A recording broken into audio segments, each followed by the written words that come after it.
বাসর ঘরে প্রবেশ করে যে এই বইয়ের ঘুমটা উঠালাম, বউ আমার ছোটখাটো হাতির বাচ্চার মতো সুর করিয়া চিল্লাইয়া বলল। তুই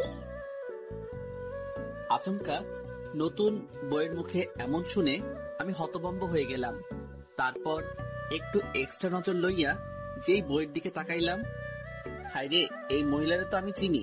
নতুন বউ হিসেবে একটু এক্সট্রা কইরা আটা ময়দা সুজি মাখার কারণেই আমার বিশেষজ্ঞ দুইখান চোখ তাহাকে চিনিতে ব্যর্থ হইয়াছে। উড়ি মারে, এই মহিলা তো আগে আমার জীবন টানা টানা কইরা ছাড়ছে, এখন আবার আমার বিয়ে কইরা নিছে আমার সারা জীবন তেনা তেনা করার লাইকা। কথাটা ভাই পাই দুঃখের ঠেলায় অক্করে কাইন্দা লাইছি।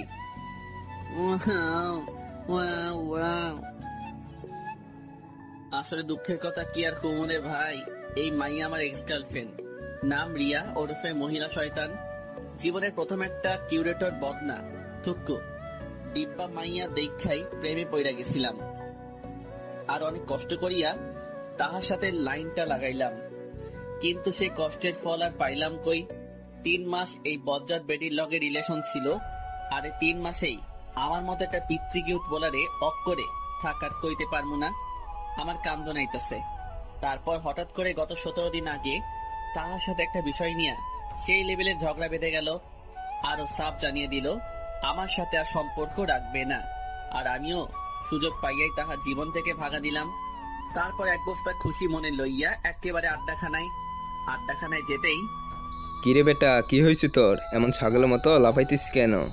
আরে বেটা, রিয়ার সাথে ব্রেকআপ হইয়া গেছে। লেকো, ব্যাকআপ হলে মনে হয় আপসেট থাকে, আর তুই এমন ছাগলের মতো 3 নাম্বার বাচ্চার মতো লাফাইতেছিস কেন? আরে বেটা, লাফামো না তো কি করবো? ওই মাইয়া আমারে ভালোবাসে না। দেখ দোস্ত, আমি তোর মনের অবস্থাটা বুঝতে পারছি।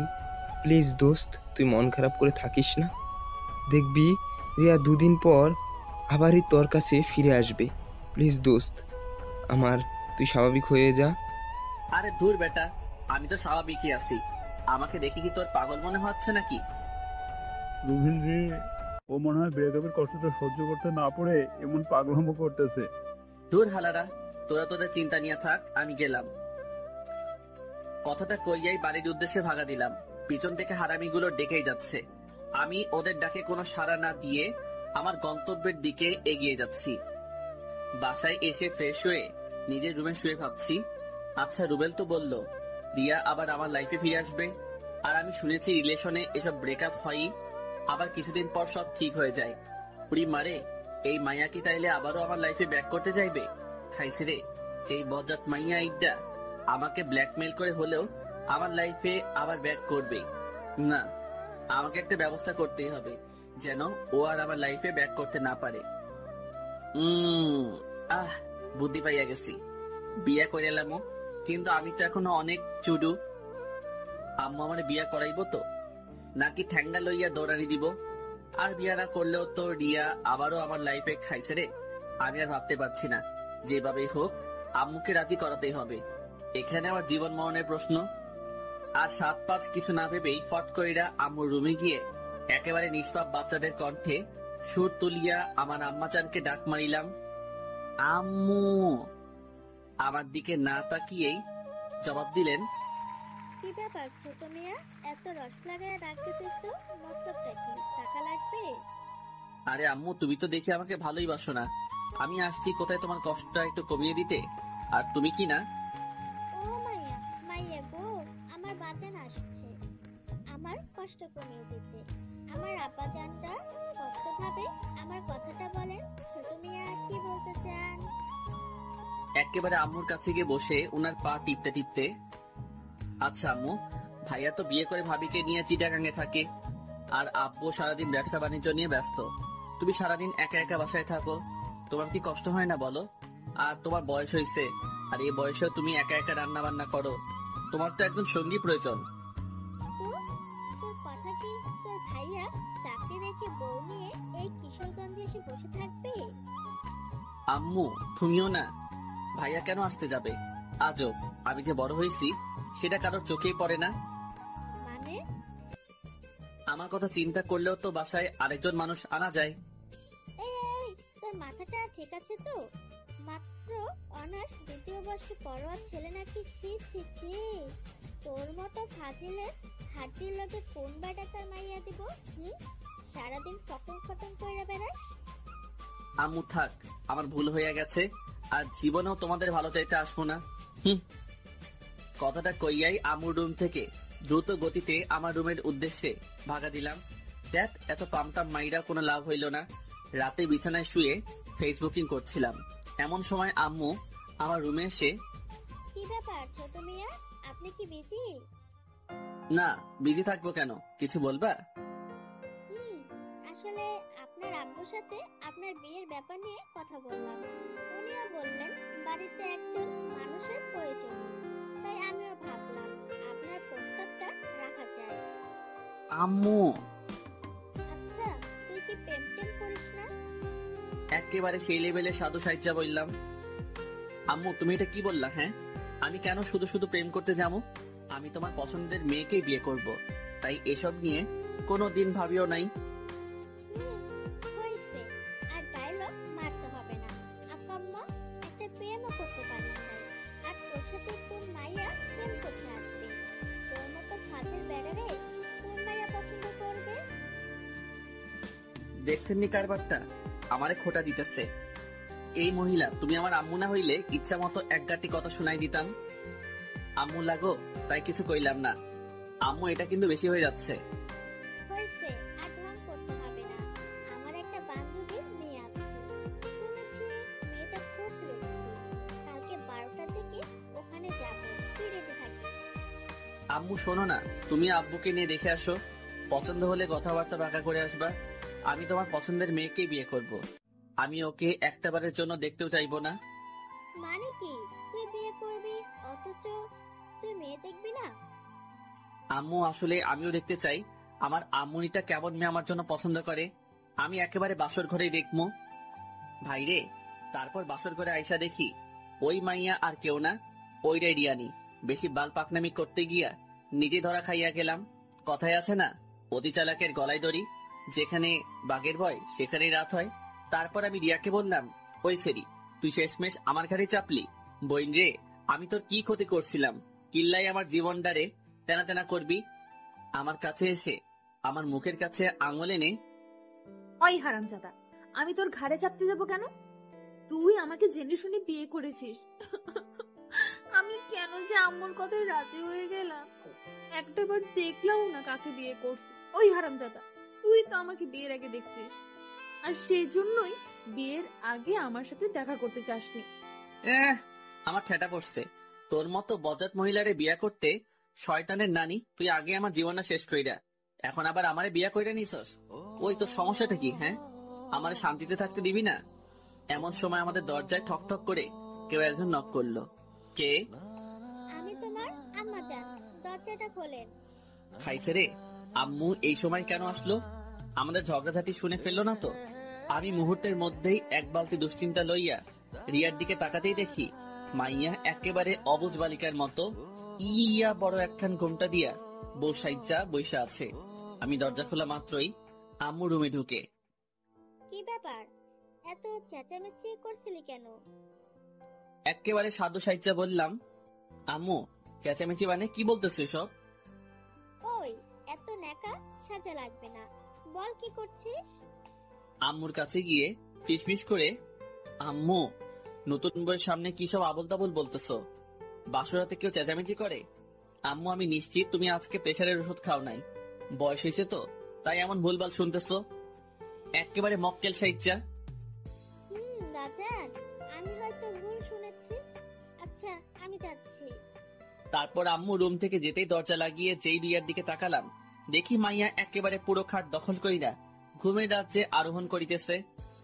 আহ, কি মায়াবী চেহারা গো! এই চেহারার দিকে তাকিয়ে নিমিষেই একটা জনম পার করে দেওয়া যায়। আমি ওর কাছে গিয়ে ডাক দিলাম, বউ, বউ গো।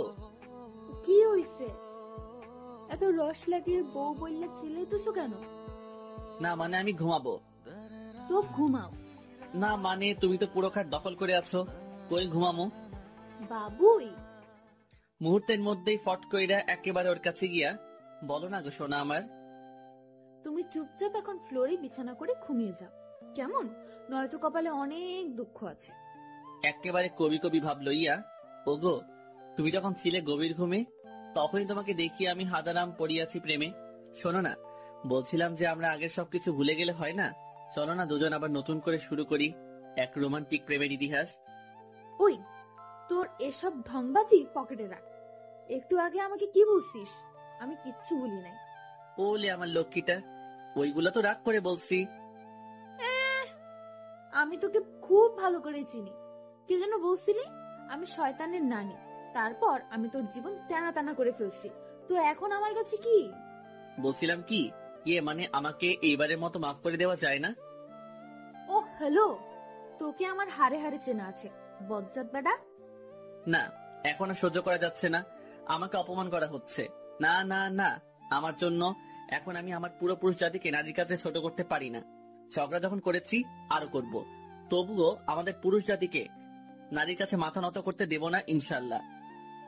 ভাইরা আমার, চিল্লায় কন ঠিক কিনা? আসলে একটা কথা কি জানিস, কুকুরের লেজ কখনো সোজা হয় না, তেমনি তোদের মতো কিছু মেয়ে আছে যাদেরকে সম্মান দিলে সেটার মূল্য বুঝে না, বরং এটাকে তোরা পুরুষ জাতির দুর্বলতা ভাবিস। দেখ, আমি এই খাটে ঘুমাবো, তোর ইচ্ছে হলে আমার পাশে ঘুমা, নয়তো নিচেও ঘুমাতে পারেন। কথাটা বলার সাথে সাথেই রিয়া ফট কইরা বিছানা থেকে নেমে গিয়ে হাতে ফল কাটা ছুরিটা নিয়ে আমার দিকে এগোতে লাগলো। উড়ি মারে, আমার ডর করতেছে। বাবু, তুমি ফল কাটা ছুরি নিয়ে এদিকে আসতেছো কেন? ছুরিটা আমার গলার কাছে এনে নাম, বিছানা থেকে নাম। আমিও সাথে সাথে ব্যাককেলের মতো বিছানা থেকে নেমে গেলাম। না, আমি তোমার সব কথা শুনবো, তুমি যা বলবো আমি তাই করব। আমি জীবনেও খাটে ঘুমাবো না, আমারে ছাইরা দাও। Wow, wow, wow. আমার গলার কাছ থেকে ছুরিটা সরিয়ে মনে থাকে জানো, মাইন্ড ইট।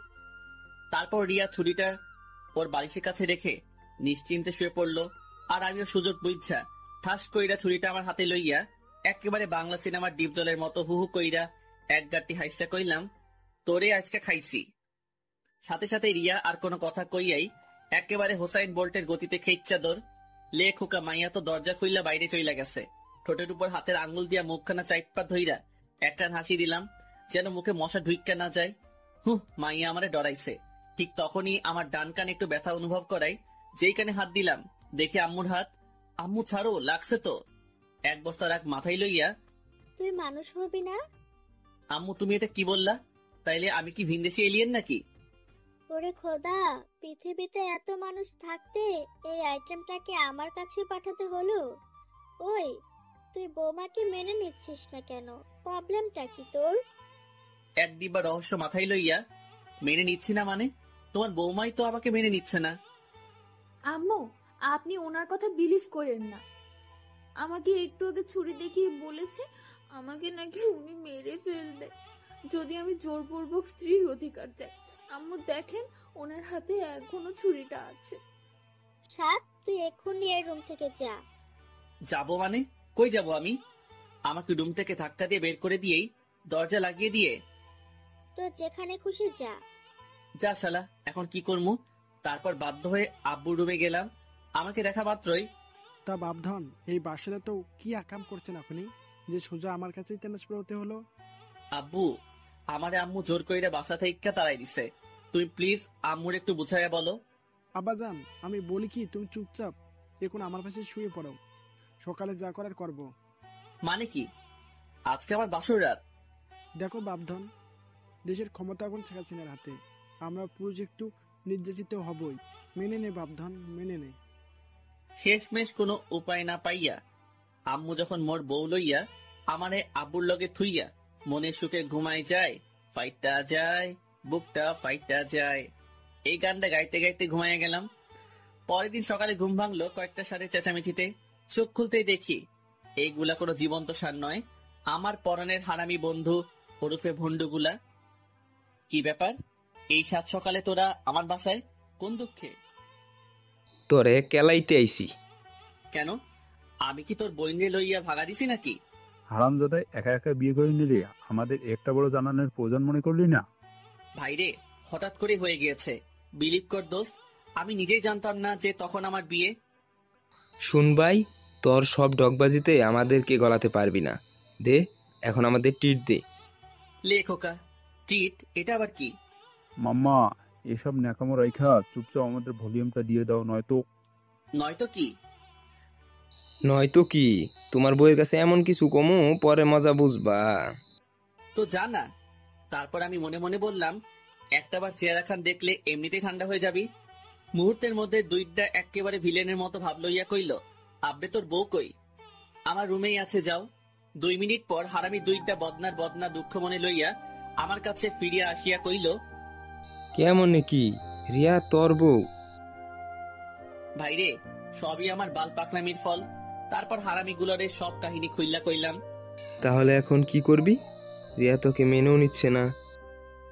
আরে দোস্ত, সময় নে, মেয়ে মানুষের মন, একটু মিষ্টি মিষ্টি কথা বলবি, মাঝে মাঝে সারপ্রাইজ দিবি, ওর ছোট ছোট আবদারগুলো পূরণ করবি, ব্যাস কাজ হয়ে যাবে। ধুর, আরে বেটা, মেনে নেওয়াটা জরুরি না, কিন্তু ও তো আমাকে সারাক্ষণই প্যারা দেয়। আমি না প্যারা সহ্য করতে পারি না। আচ্ছা দোস্ত, টেনশন করিস না, সব ঠিক হয়ে যাবে। আমাদের এখন যেতে হবে, বড় আপুর শরীর ভালো না। সে কি, নাস্তা করে যা। না রে দোস্ত, বড় অপুর শরীরটা অনেক খারাপ, ওনাকে এখন দেখতে যাব। ও আচ্ছা, তাহলে যা, আর আপুর কি অবস্থা সেটা জানাস। তারপর রুবেল আর হাবিব চলে যাওয়ার পর আমি একটু বাইরে হাঁটতে বের হলাম। বলে রাখা ভালো যে অতিরিক্ত গরমের কারণে আমি লুঙ্গি পরে বের হয়েছিলাম। রাস্তায় একা একা হাঁটতেছি আর গান গাইতেছি। ভালোই ছিলাম আমি হাঙ্গা কইরা, এখন আমি কান্দি বইয়া বইয়া। এমন সময় পাশে এক ভ্যান চালক ডাক দিয়ে বলল, বাবা, আমার ভ্যানটা ধাক্কা দিয়ে উঠাইয়া দিবা। তাকিয়ে দেখি ভ্যানের একটা চাকা ভাঙ্গায় পড়ে আটকে গেছে। লোকটা মোটামুটি বৃদ্ধ, তাই একা তার পক্ষে এই ভ্যানটা উঠানোর সামর্থ্য নেই। আমিও একটু মানবতা দেখিয়ে ধাক্কা দিয়ে উঠিয়ে দিলাম। তারপর একটু এদিক ওদিক ঘোরাঘুরি করে যেই বাসায় পৌঁছালাম, দেখে আম্মুর ঠ্যাঙ্গা লইয়া আমার দিকে এগিয়ে আসছে। আমিও ফট কইরা আব্বুর পিছনে লুকাইয়া গিয়া আম্মুরে কইলাম, আম্মু আবার কি হইছে? এই, তোর কি কোনো কমন সেন্স নাই? লেখোকা, আমি আবার কি করলাম? তারপর আম্মু মোবাইলের স্ক্রিনের ইশারা করে বলল, এসব কি? আমি যেই মোবাইলের স্ক্রিনে তাকালাম, দেখে আমার লুঙ্গি পরে একটা ছবি। খাইছে রে, এটা তো একটু আগে কেউ তুলছে। একটু আগে ওই ভ্যান গাড়িটা যখন ধাক্কা দিচ্ছিলাম তখন তুলে নিয়েছে। আর ছবিতে ক্যাপশন দিয়েছে, বিয়ের রাত পার না হতেই ভ্যান চালকের খাতায় নাম লিখালেন এক যুবক। কেমনটা লাগে? এই কামটা কেডা করলো? এই হারামজাদা, আমি কি তোকে কোনোদিন কোনো কিছুর অভাব দিয়েছি? তুই কি জন্য ভ্যান গাড়ি চালাতে গেলি? উফ, তুই আমার মান সম্মান কিছু রাখলি না। আব্বু, বিশ্বাস করো, আমি ভ্যান গাড়ি চালাই নাই। তারপর সকালের ঘটনা পুরোটা খুলে বললাম। সবই বুঝলাম, কিন্তু এই কাজটা করলো কে? আমিও তো ওইটাই ভাবছি। আব্বু, এটা আপনার ছেলেরই কাজ। যেন এই নিউজ দেখে আমার ফ্যামিলি অপমানিত হয়, সেই জন্য এই কাজ করছে। ওরে খোদা, আমি কই যাবো? নিজের সম্মান কোন বলদে ধুলাই মিশাইতে চাই? আমি এত কিছু বুঝি না, তোকে কতবার মানা করছি লুঙ্গি পইরা বাইরে বের না হতে। এখন এই নিউজ যে ভুল, এটা সবার কাছে প্রমাণ কর, নয়তো এই বাসার জায়গা নেই, ভ্যান চালায় খাবি। আচ্ছা। তারপর রুবেলকে কল দিলাম। কিরে বেটা, ভ্যান চালিয়ে আজকে কত টাকা ইনকাম হলো? দেখ ভাই, আমি একদমই ফানি মোডে নাই, প্লিজ তুই তাড়াতাড়ি আড্ডাখানায় আয়। আচ্ছা, আসতেছি। আর হাবিবকেও নিয়ে আসবি। তারপর সোজা আড্ডাখানায় গিয়ে 3 হারামি এক হইলাম। আচ্ছা, মূল কাহিনীটা বল। তারপর আমি ওদেরকে সব কাহিনী খুলে বললাম। সবই বুঝলাম, কিন্তু এই কাজটা কি করেছে সেটা আগে আমাদের জানতে হবে। আর আইডিটাও তো ফেক, হ্যাক করা ছাড়া কোনো উপায় নেই। প্লিজ ভাই, যেইভাবেই হোক আমাকে বাঁচা। আচ্ছা, আমি আমার ফ্রেন্ডকে আইডি লিঙ্কটা দিচ্ছি, অনেক ভালো হ্যাকার, আশা করি সব ঠিকঠাক করে ফেলবে, একটু সময় দেওয়া লাগবে আর কি। তারপর রুবেল তার ফ্রেন্ডকে আমাদের সমস্যা খুলে বলে। তারপর আইডি লিঙ্কটা ওকে দিয়ে দিল। প্রায় 2 ঘন্টা পর রুবেলের ফ্রেন্ড জানালো আইডিটা হ্যাক করতে সক্ষম হয়েছে। তারপর রুবেলের কাছে আইডির ইমেল অ্যাড্রেস আর পাসওয়ার্ড পাঠালো। আমরা আইডিটাতে লগ ইন করে যা দেখলাম, তার দেখার জন্য আমরা কেউই প্রস্তুত ছিলাম না। এ কি, এটা তো কামরুল। এই আইডিয়া তাহলে কামরুলের? কামরুল হচ্ছে রুবেলের চাচাতো ভাই। কি, কামরুল্লাহ এই কাম করছে? হালারে আইজা কুইটা লাগাম। আচ্ছা দোস্ত, আগে মাথা ঠান্ডা কর, রুমেল্লারে সার্চ করতেছি। রুবেল, কামরুল্লাহরে কল দে। দেখ দোস্ত, ও তো আমার ভাই, এখানে আমি থাকলে প্রবলেম হবে। আমি যাই। রুবেল ঠিক বলেছে। তাছাড়া রুবেল আমাদের সাথে থাকলে ওকে আমরা কিছুই করতে পারবো না। আমি এত কিছু বুঝি না, তুই কামরুল্লাহরে এখনই এখানে হাজির কর। তারপর কামরুল্লাহরে কল দিয়ে আমাদের আড্ডাখানে হাজির কইরা ক্লাবের দরজা লাগিয়ে ইচ্ছে মতো কেলানোর পর ওই তোরা দুইটা আমাকে এইভাবে মারতেছিস কেন? আমি কি করেছি? তা মামা, তুমি আমার লুঙ্গি পরা পিক তুইল্লা এত সুন্দর একটা ক্যাপশন দিয়া ফেসবুকে পোস্ট করলা কেন? এই পোস্ট আমি করি নাই। ওই হালা, তোর আইডির পাসওয়ার্ড কিন্তু আমাদের কাছে আছে, আর এই আইডি যে তোর তার অনেক প্রমাণও রয়েছে। কিন্তু আইডি পাসওয়ার্ড কই পেলি? পেয়েছি কোনো একভাবে। এখন বল, তুই এই আকাম কার কথাই করছিস? ভালো করছি, মনে আছে আমার জেরিনের সাথে রিলেশনটা কিভাবে ভাঙছিলি? 7 মাস সাধনা করে ওর সাথে সম্পর্কটা করেছিলাম, তারপর সকিনের সাথে রিলেশনে গেলাম। 3 মাস আগে ওই রিলেশনটাও কিভাবে ভাঙলি তুই, মনে আছে?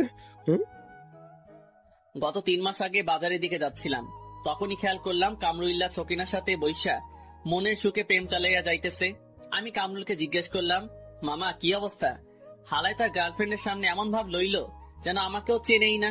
তারপর কামরুলের গার্লফ্রেন্ড সকিনা কামরুলকে জিজ্ঞাসা করলো, বাবু এই হ্যান্ডুটা কে গো?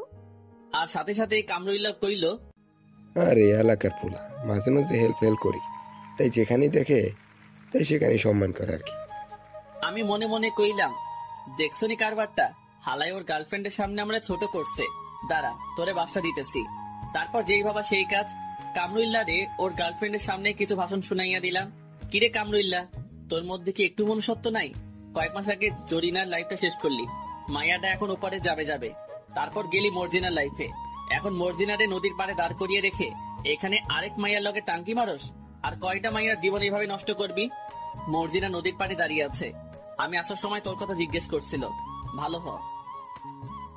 কথাগুলো এক নিমিষে কইয়াই প্যান্টের পকেটে হাত ঢুকাইয়া থুকু, তখন লুঙ্গি পরা ছিলাম, লুঙ্গির এক কোনা কাঁধের উপর তুইলা এক বালতি খুশি মনে লইয়া একেবারে তামিল সিনেমার নায়কদের মতো স্টাইল কইরা ওই স্থান থেকে ভাগা দিলাম।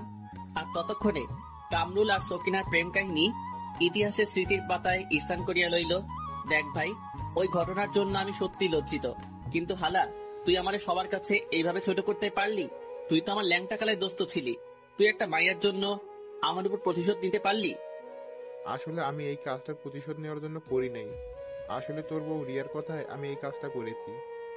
রিয়ার কথায় তুই সাদকে এইভাবে ছোট করতে পারলি? ওই হারামজাদা, রিয়া তোরে কত টাকা দিয়েছে? আজব, টাকার জন্য কেউ এসব করে নাকি? রিয়া বলছে এই কাজটা করতে পারলে ফুলটুসির সাথে আমার লাইনটা করিয়ে দেবে, তাই করেছি। কামরুল্লের মুখে এই কথাটা শোনা মাত্রই আর এক মুহূর্ত দেরি না কইরা আমি আর হাবিব আবারও আধা ঘন্টা এই হালারে কেলাইলাম।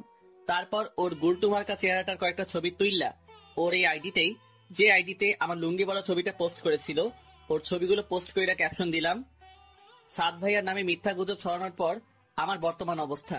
তারপর কয়েক বস্তা রাগ মাথায় লইয়া বাসার উদ্দেশ্যে রওনা হলাম। না, রিয়াকে আজকে একটা শিক্ষা দিয়েই ছাড়বো, হারামজাদি বহুত বাইরে গেছে। তারপর বাসায় প্রবেশ করে যেই আমার রুমে ঢুকলাম, রিয়ারে দেখা তো ভাই আমি অক করে কাইত হইয়া গেছি। ভাইরে, আমার পছন্দের কালার ব্ল্যাক কালারের শাড়ি পরছে, তার উপর আবার হাতে লাল চুড়ি, খোলা চুল, গায়ে নুপুর। এই ভাই, এই মাইয়াকে আমার ক্লাস খাওয়াইতে মাইরা লইমনি। রিয়াকে দেখা মাত্রই আমার বস্তার বস্তা রাগ মুহূর্তের মধ্যেই রকেটবিহীন মঙ্গল গ্রহে ভাঙা দিল। তারপর গান গাওয়া শুরু করলাম, আখ খেতে ছাগল বন্দি, জলে বন্দি মাছ, নারীর প্রেমে পুরুষ বন্দি, ঘোড়ায় 12 মাস। ও কি গো আমার মন ভালা না। এই কুখ্যাত গানটা গাইতে গাইতে একেবারে ছাদে চলে আসলাম। ছাদে বসে গল্প লিখছিলাম, এমন সময় রিয়া এসে বলল, কি মিস্টার, খাবেন না? আচ্ছা ভাই, তুই চাষটা কি বলতো? মানে কি, আবারও ঝগড়া করবা? ভাই, তোর প্রবলেমটা কি? তুই কামরুল্লারে দিয়া আমার এমন ব্যাড পিক ফেসবুকে তো পাবলিশ করলি কেন? আপলোড করছি, ভালো করছি, আরো করমু। তুই কি যেন বলছিলি? আমি তোর জীবন তেনা তেনা কইরা দিছি। এখন বুঝবি কত ধানে কত চাল, প্যারা যে কি সেটা টের পাবি, সবে মাত্র তো শুরু। কথাগুলো বলেই রিয়া ছাদ থেকে নিচে চলে যেতে লাগলো, আর আমি মদনের মতো নিজের গালে নিজে থাপ্পড় দিয়া কইলাম, সাদ ভাই তুই গেলি। তারপর এক বালতি সমবেদনা মনে লইয়া নিচে গেলাম খাবার খাওয়ার জন্য। খাওয়া দাওয়া শেষ করে রুমে গিয়ে একটু বিশ্রাম নিতেছি। এমন সময় আব্বু আর আম্মু আমার রুমে আসলো। তোমরা? আচ্ছা, তুই কি চাস বলতো? তখন তো বিয়ের জন্য পাগল হয়ে গিয়েছিলি, এখন বৌমাকে মেনে নিচ্ছিস না কেন? আম্মু সত্য বলতেছি, আমি রিয়াকে মেনে নিলেও ও আমাকে মেনে নিচ্ছে না। কি? নিজের দোষ এখন বৌমার উপর চাপাচ্ছিস? লজ্জা করে না তোর? আব্বুর মাথায় হাত দিয়ে বলতেছি, আম্মু আমি সত্যি। এতটুকু বলতে আব্বু ফট কইরা আমার থেকে 3 ফিট দূরে গিয়ে কইল, ওই, তুই একদম আমার মাথায় হাত দিয়ে কসম বলবি না। আমি এই অল্প বয়সে মরতে চাই না। ওরে মারো মুঝে মারো। আচ্ছা আম্মু, রিয়া কোথায়? কিচেনে আছে। কেন? আমি আম্মুর কথার কোনো জবাব না দিয়েই কিচেনে চলে গেলাম। তারপর রিয়ার কাছে গিয়ে নরম গলায় বললাম, রিয়া, বল। আমি তোমার সব কথা শুনবো, কখনো তোমার কথার অবাধ্য হব না। প্লিজ আব্বু আম্মুকে ম্যানেজ করো। এই তো লক্ষ্মী ছেলের মতো কথা। আমার সোনাটা বাবুটা, এই কথাটা মনে থাকবে তো? আমি মাথা ঝাঁকিয়ে সম্মতি প্রদান করলাম। শোনো, এখন থেকে তুমি প্রতি রাতেই নিচে ঘুমাবা, আর আমার সাথে একদমই ঝগড়া করবা না। আর রাতে ঘুমানোর সময় দরজা আনলক করে ঘুমাবা। আমার বিছানা প্রতিদিন পরিপাটি করে রাখবা, মাঝে মাঝে আমার পা টিপে দিবা, কেমন? উফ, মেজাজটা পুরাই 420 হইয়া যাইতেছে। না না, এখন রেগে গেলে চলবে না। আব্বু আম্মুকে শান্ত করতে হলে এখন আমাকে হ্যাঁ বলে দিতে হবে, তারপর বাকিটা বুঝামু। আচ্ছা বাবু। এই তো আমার লক্ষ্মী সোনাটা, এই নাও তোমার একটা ফ্লাইং কিস। মনে মনে কইলাম, যা আগে আব্বু আম্মুর সামলা, পরে ঠেলা বুঝাইতেছি। I love you baby. I love you too সোনা। তারপর রিয়া আব্বু আম্মুর কাছে গিয়ে, আম্মু আপনার ছেলের সব ভুল বুঝতে পারছে, প্লিজ আপনারা ওকে আর কোনো প্রেসার ক্রিয়েট করেন না। আসলে অনেক ভালো একটা ছেলে, ওর প্রতি আমার কোনো অভিযোগ নেই। কথাগুলো বলেই রিয়া আবারও কিচেনে চলে গেল। আম্মু আমার কাছে এসে আমার পেটে গুতা দিয়া কইল, এতদিনে বুঝতে পারছিস? তারপর সেই লেভেলের একখানা ভেটকি মাইরা আম্মু আর আব্বুও আমার রুম ত্যাগ করিল। তারপর আমিও সেই লেভেলের ভাব লইয়া বাসা থেকে বের হতে যাব, ঠিক তখনই মনে পড়ল, আরে আমি তো লুঙ্গি পরা খাইছে রে। আগের বাসটার কথা মনে কইরাই দুঃখের ঠেলায় অক করে কাইন্দা লাইছি। আমার লুঙ্গি। তারপর আবারও রুমে আইসা আমার সাদের লুঙ্গি খুইলা প্যান্ট পইরা আড্ডাখানার উদ্দেশ্যে বেরিয়ে পড়লাম। রাস্তায় হাঁটতেছি, এমন সময় হাবিবের এক্স এর সাথে দেখা।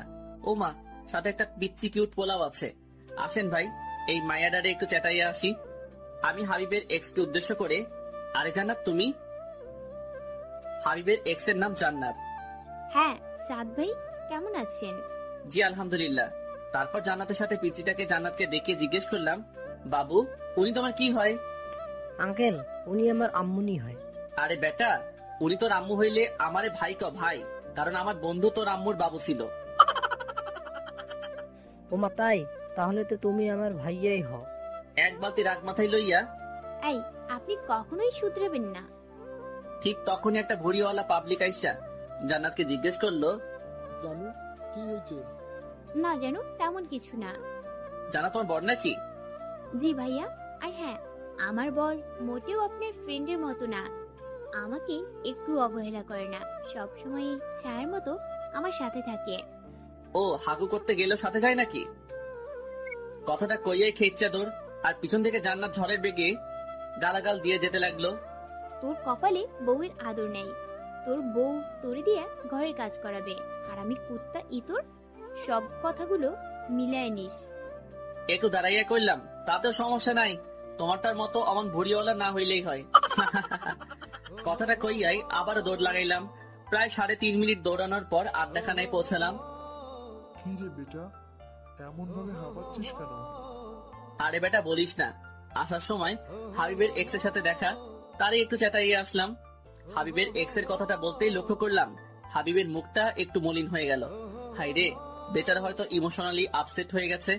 হাবিবের পাশে বসে ওর পিঠে হাত বুলাতে বুলাতে, দোস্ত প্লিজ মন খারাপ করিস না, দেখিস তোকে জান্নাতের থেকে অনেক ভালো মেয়ে বিয়ে করাবো। আরে বেটা, আমি আমার জন্য আপসেট হই নাই, ভাবতেছি জান্নাতের বরের কথা। বেচারা কত কষ্টে না জানি আছে। কি ভাবলাম আর কি হইল। তারপর হারামিগুলোর সাথে কিছুক্ষণ আড্ডা দিয়ে সন্ধ্যায় বাসায় ফিরলাম। রুমে বসে ফেসবুক করছিলাম, এমন সময় রিয়া রুমে এসে বলল, বাবুই, এবার লক্ষ্মী ছেলের মতো আমার বিছানা করে ফেলো তো। জি আমাকে বলছেন? ওই হারামজাদা, কথা কানে যায় না? বিছানা কর, নয়তো আন্টিকে উল্টা পাল্টা বলে তোকে বাস খাওয়াবো। তুই সবসময় আম্মুর কাছে এমন মিথ্যা বলে আমাকে বকা খাওয়াও? বেশ করি, এখন চুপচাপ আমার কথা শোন, নয়তো কপালে শনি আছে। আব্বে চা, আম্মুকে নিয়ে আয় দেখি আম্মু কি করতে পারে। কি ব্যাপার, তুই আমাকে ভয় পাচ্ছিস না কেন? আমি টেবিলের উপর থেকে মোবাইলটা আমার হাতে নিয়ে ভিডিও রেকর্ডটা সেভ করলাম। ভয় তো এবার তুই পাবি। তুই এতক্ষণ আমার কথা ভিডিও করছিলি? জি ম্যাম, আপনার সব কাহিনী আমার এই মোবাইলটাতে রেকর্ড হয়ে গেছে।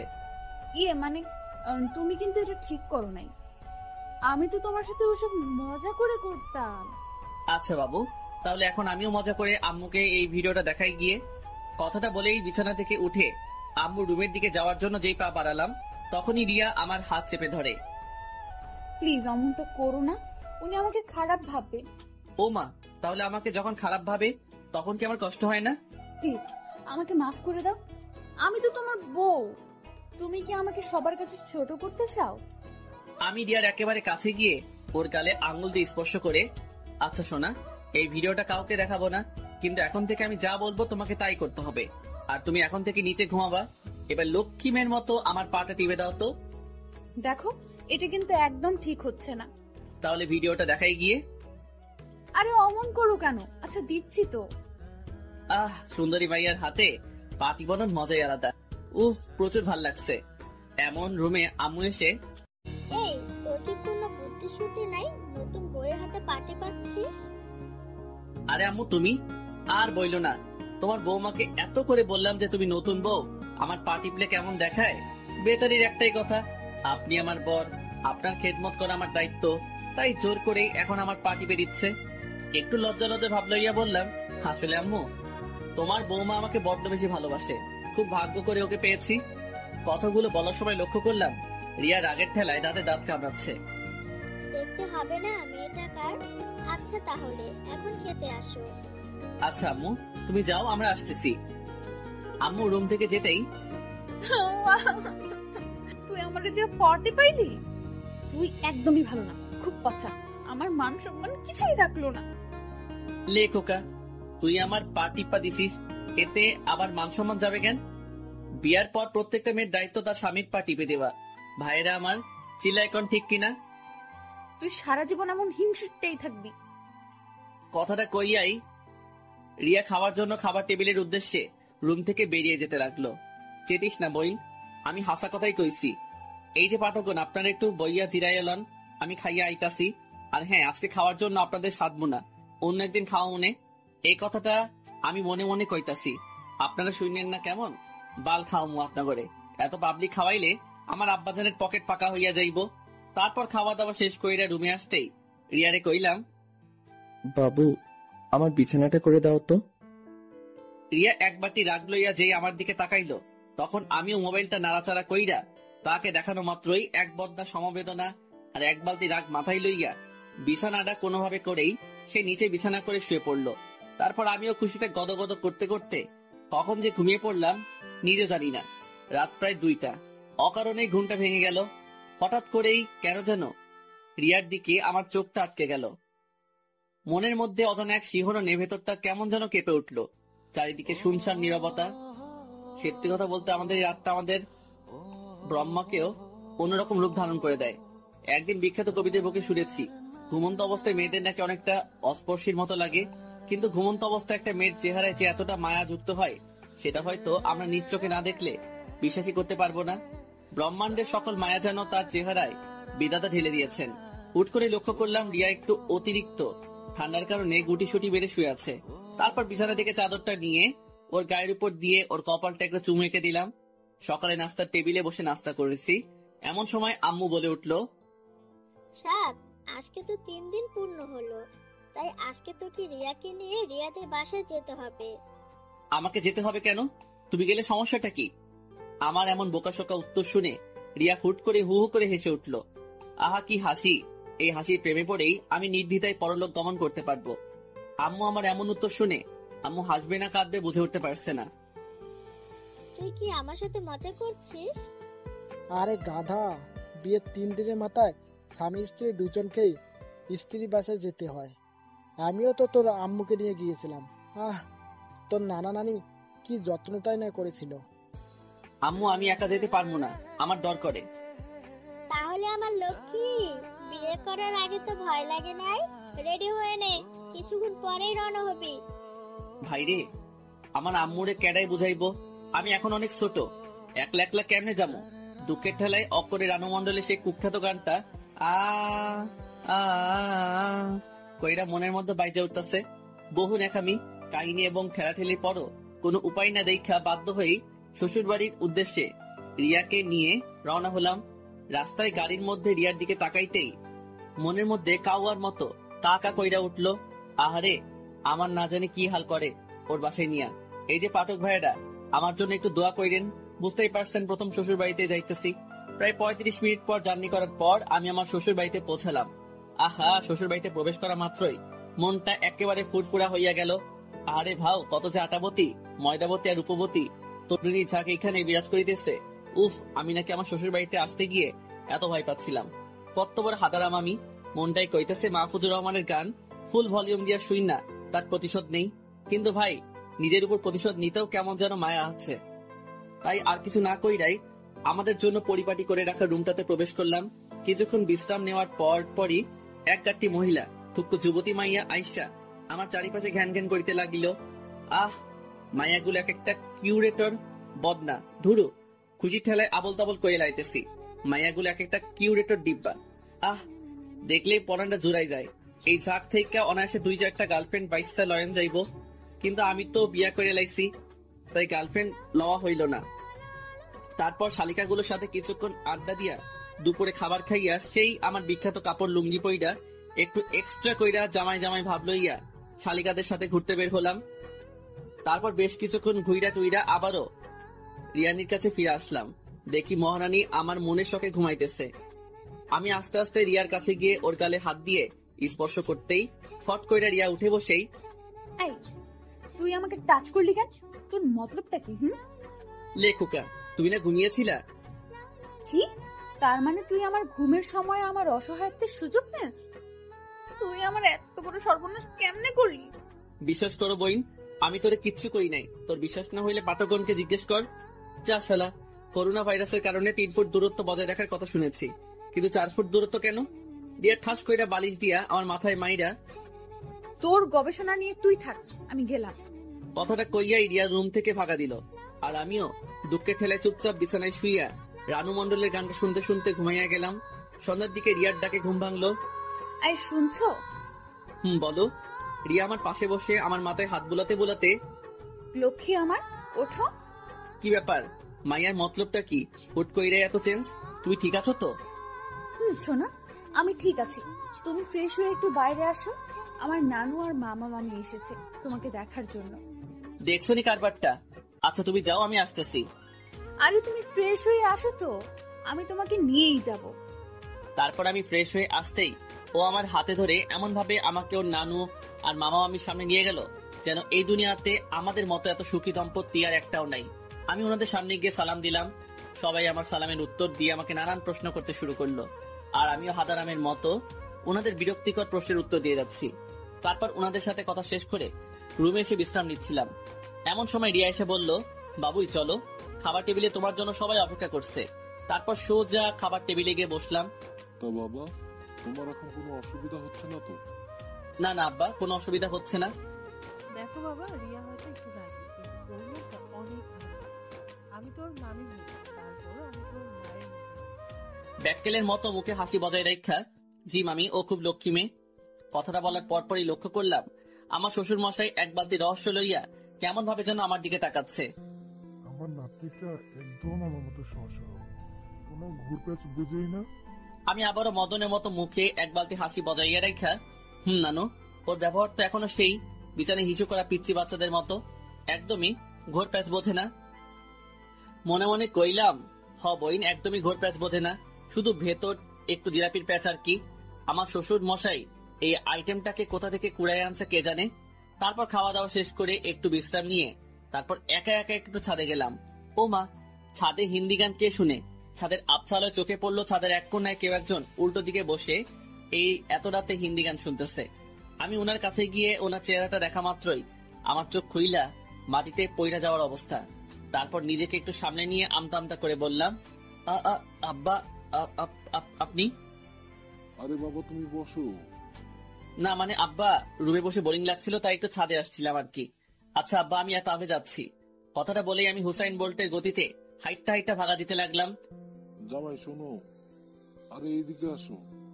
আমি আবারও ওনার কাছে গিয়ে, জি আব্বা। আরে বসো, রুমে গিয়ে কি করবা? কথাটা বলেই আমার হাতের টান দিয়ে আমাকে ওনার কাছে বসিয়ে দিল। আমার কানের কাছে এসে ফিসফিস করে বলল, আচ্ছা বাবা, তুমি সত্যি বলো তো, খাবার টেবিলে বসে তুমি রিয়ার নামে যে প্রশংসা করলে তা সত্যি? একটু ইতস্ততা বোধ করে, কি বলেন আব্বা, আপনার মেয়ে তো ভালোই। ডাল মে কুছ কালা হে। জি আব্বা, কিছু বললেন? আরে বাবা না, বাবা রে, কেউ না বুঝলেও আমি তোমার দুঃখটা বুঝতেছি, কারণ ওরা আম্মুর সাথে জীবনটা পার করতেছি তো এটা একদমই তার মায়ের মতো হয়েছে। লজ্জা শরম পকেট রেখা। আব্বাজান, আপনি আমার মনের কথাগুলো বুঝতে পারছেন। আচ্ছা আব্বাজান, এই মাইয়াটা কি সত্যি আপনার? মানে? না মানে আব্বা, একটু আপনার সাথে মিলে না। আপনার মতো এত ভালো একটা মানুষের ঘরে কেমনে এই মাইয়া হইব? বাবা রে, সবই আমার কপালের দিক। জানো বাবা, প্রথমত পাকা হওয়ার পর তোমাকে অনেক খুঁজেছি, কিন্তু কোথাও পাই নাই। সে কি, আমাকে খুঁজছিলেন কেন? দেখো, আমি একটা পুরুষ মানুষ হয়ে আর একটা পুরুষের জীবনে কেমন জানি না শূন্য ধ্বংস করতে পারি, তাই তোমাকে খুঁজছিলাম আগামী সতর্ক দিতে জানানোর জন্য। কিন্তু বাপরে, তোমার কি কপালটাই খারাপ। আচ্ছা বাবা, বাদ দেন, যা হবার তা তো হয়ে গেছে। আপনি যখন আমার শাশুড়ি আমার সাথে জীবনটা পার করতে পেরেছেন, তাহলে আমাকেও পারতেই হবে। সিগারেটের প্যাকেট থেকে একটা সিগারেট বের করে আমাকে রিয়ার আব্বু দিয়ে বলে, এই নাও জামাই, টান দাও। আচমকা শ্বশুর আব্বার মুখে সিগারেট খাওয়ার কথা শুই না আমি কয়েক সেকেন্ডের জন্য হার্ট অ্যাটাক কইরা মরতে মরতে গিয়েও বেঁচে গেলাম। না না আব্বা, আমি এসব খাই না। আরে বাবা, লজ্জা পেও না তো। আমি জানি এই বয়সে বিড়ি খাওয়া একটা প্যারা থাকে। আমিও তোমার মতো প্রথম দিন শ্বশুরবাড়িতে গিয়ে বিড়ি খাইতে পারি না। নাও, বিড়িটা মুখে নাও। বাপরে, এমন শ্বশুর মশাই থাকলে বাল আর বইয়ের আদর লাগতো না। কথা কন, ঠিক না বেঠিক? আমি মুখে বিড়ি নিতে শ্বশুর মশাই লাইটার নিয়ে আমার বিড়িতে আগুন জ্বালিয়ে দিল। তারপর আমার পরনে শ্বশুর মশাই নিজেও একটা বিড়ি ধরাইয়া ঘুম টানতে লাগলো। আহা, শ্বশুর আর জামাই বৈশা একলগে বিড়ি খাওয়ার মজাই আলাদা। দুই ভাই থুকু দুই জামাই শ্বশুর মিল্লা বিড়ি টানতাছি। এমন সময় হঠাৎ করে দেখি আমার শাশুড়ি আম্মা, রিয়ার নানু, রিয়ার মামি আর রিয়া আমাদের সামনে এসে হাজির। এসব কি? উড়ি মারে, বেশি বাল পাকনামি করতে গিয়া ধরা খাইয়া গেলাম। এখন কি করবো? শ্বশুর মশাইয়ের দিকে তাকাতেই দেখি উনি একেবারে অবুঝ পোলা পাইনের মতো চুপচাপ বসে আছে আর হাতের সিগারেটটাও উধাও। তারপর শ্বশুর মশাই আমার কানের কাছে এসে ফিস ফিস করে বলল, জামাই, ওনারা এইভাবে হুট করে চলে আসে? আমার পূর্বের অভিজ্ঞতা আছে বলে আমি সিগারেটটাও উধাও করে দিয়েছি। এখন তুমি একটা কিছু বলে ওনাদের সান্ত্বনা দিয়ে দাও। এই, তোমার কি কোনোদিনও বুদ্ধিশুদ্ধি হবে না? লুকিয়ে লুকিয়ে সিগারেট খাও ভালো কথা, এখন আবার জামাইকে নিয়ে খাচ্ছ। লজ্জা শরম কি আকাশে উঠাইছো? এই রে, এখন কি কমু? আমার শ্বশুর মশাইয়ের সাথে সাথে আমার মান সম্মান তো মঙ্গল গ্রহে পাড়ি জমাইতেছে। এই রে, বুদ্ধি পাইয়া গেছি। আম্মা, আপনি আসলে ব্যাপার যেমন ভাবছেন ব্যাপারটা কিন্তু তেমন না। আপনার বুঝতে একটু ভুল হচ্ছে। আসলে আমার বাসায় বসে বোরিং লাগছিল, তাই একটু ছাদে আসছিলাম। আয়শা দেখি আব্বা মনের সুখ স্মোক করতেছে। এখন আপনি বলেন, উনি তো আমার আব্বা, আমি কেমনে যাই না শুই না উনারে মৃত্যুর মুখে ঠেলে দেই? আর আপনিও তো এখনো যথেষ্ট যুবতী, উনার কিছু হয়ে গেলে আপনার কি হইব? তাই উনার হাত থেকে বিড়িটা নিয়ে আমি উনাকে বুঝাইতেছি যে এটা আমাদের কোনো উপকার করে না, শুধুমাত্র অপকার ছাড়া। আর এইটা খাইলে ক্যান্সারের ঝুঁকি রয়েছে। মুহূর্তের মধ্যে খেয়াল করলাম আমার শাশুড়ি আম্মা আমার কাছে এসে আমার মাথায় হাত বুলাচ্ছে। বাবা, তুমি তোমার আব্বার একটু ভালো করে বোঝাও, উনি তো আমার কথা শুনতেই চায় না। আব্বা, আব্বা গো, আপনার যদি কিছু হইয়া যায় তাইলে আমি আব্বা কারে কমো? আপনি আমারে কথা দেন, আপনি আর বিড়ি খাইবেন না? আচ্ছা বাজান, আমি আর বিড়ি খাবো না। তুমি আমার চোখ খুইলা দিছো। তুমি আমার মাইয়া জামাই না, তুমি আমার আব্বা। কথাটা কইয়াই আমারে জড়াইয়া ধইরা ওয়াও ওয়াও কান্না করাইয়া দিছে।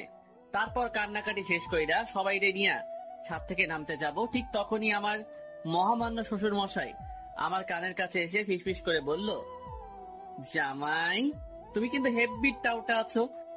তারপর আমিও শ্বশুর আব্বা কানের কাছে গিয়ে ফিসফিস করে বললাম, আব্বা মেয়ে মানুষ আপোষে না মানতে চাইলে পাম মাইরা বসে আনতে হয়, আর কিছু টুকটাক মিছা কথা কমন লাগে আর কি। তারপর জামাই শ্বশুর হাত মিলাইয়া দুইজন দুইজনের জানুমানু লইয়া 2 রুমে গিয়ে ঘুমিয়ে পড়লাম। পরের দিন সকালে নাস্তা করে 2 জামাই শ্বশুর বেরিয়ে পড়লাম। জামাই, তোমার শাশুড়ি কালকে সারা রাত তোমার প্রশংসা শুধু কইরা গেছে। আব্বা আমি কার মেয়ের জামাই সেটা দেখতে হইব না? আমি আপনার ধারাটা বজায় রাখবো না? জামাই, তোমার সাথে আমার এমন মিল হইব জানলে কবেই তোমারে খুঁজে বাইর করতাম, আমার মাইয়ারে তোমার হাতে তুইলা দিতাম। আব্বা আপনার মতো এমন একটা শ্বশুর আমার মতো প্রত্যেকটা আপডেট পোলাপাইন আশা করে। থ্যাংক ইউ জামাই। ইউ আর মোস্ট ওয়েলকাম আমার কলিজা শ্বশুর মশাই।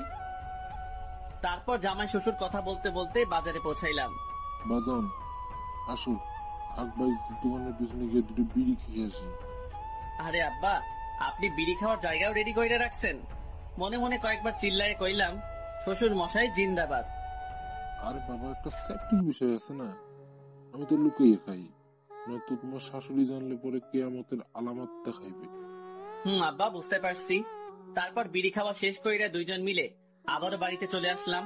রাতে বিছানায় শুয়ে ফেসবুকিং করছিলাম, এমন সময় রিয়া এসে বলল, এই তুমি আম্মুকে কি উল্টাপাল্টা বলছো?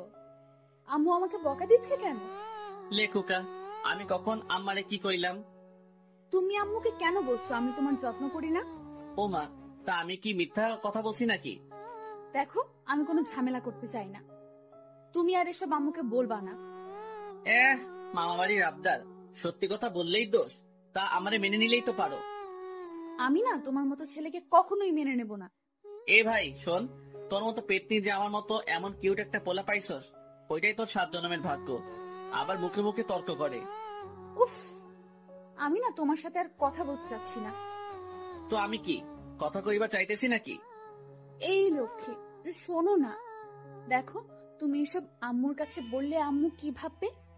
আমার অসম্মান হয় না বলো? এই তো এখন ঠিক আছে, এমন মিষ্টি করে বললেই তো পারো। এমন চিল্লাইয়া কইলে তোমার কথা শুনতে মন চায়। আচ্ছা ঘুমাও। মনে মনে কমু নাকি, আরো বেশি কইরা কমু। আমার বাসায় আম্মুর কাছে আমার প্রেস্টিজ লিক করছিলি না, এখন ঠেলা বুঝামু। তারপর দেখতে দেখতে বেশ কয়েকদিন পার হয়ে গেল। আজকে একটু পরেই আমি আমার পরনের শ্বশুর মশাইকে ছেড়ে আমার বাড়িতে তাহার মাইয়াডারে লইয়া পাড়ি জমামু। বাজান, তোমারে খুব মিস করব, সময় পেলে তোমার আব্বার কাছে চলে আসবা। আব্বা গো, আমিও আপনাকে খুব মিস করব। ভালো থাকবেন আর নিজের শরীরের যত্ন নিবেন। তারপর সবাইকে বিদায় জানিয়ে শ্বশুর বাড়ি থেকে আমার বাড়ির উদ্দেশ্যে রওনা হলাম। বাড়িতে পৌঁছে ফ্রেশ হয়ে কিছুক্ষণ বিশ্রাম নিয়ে আবারও আড্ডাখানায় গিয়ে যোগ দিলাম। আড্ডাখানায় যেতেই, কি রে মাম্মা, শ্বশুর বাড়ির খাবার খেয়ে তো মোটা হয়ে গেছিস। আরে বেটা, শ্বশুর বাড়িতে যেই যত্নটা করছে, আগে জানলে ল্যাংটা কালে বিয়ে করে নিতাম। বলিস কি মামা? কমুনা।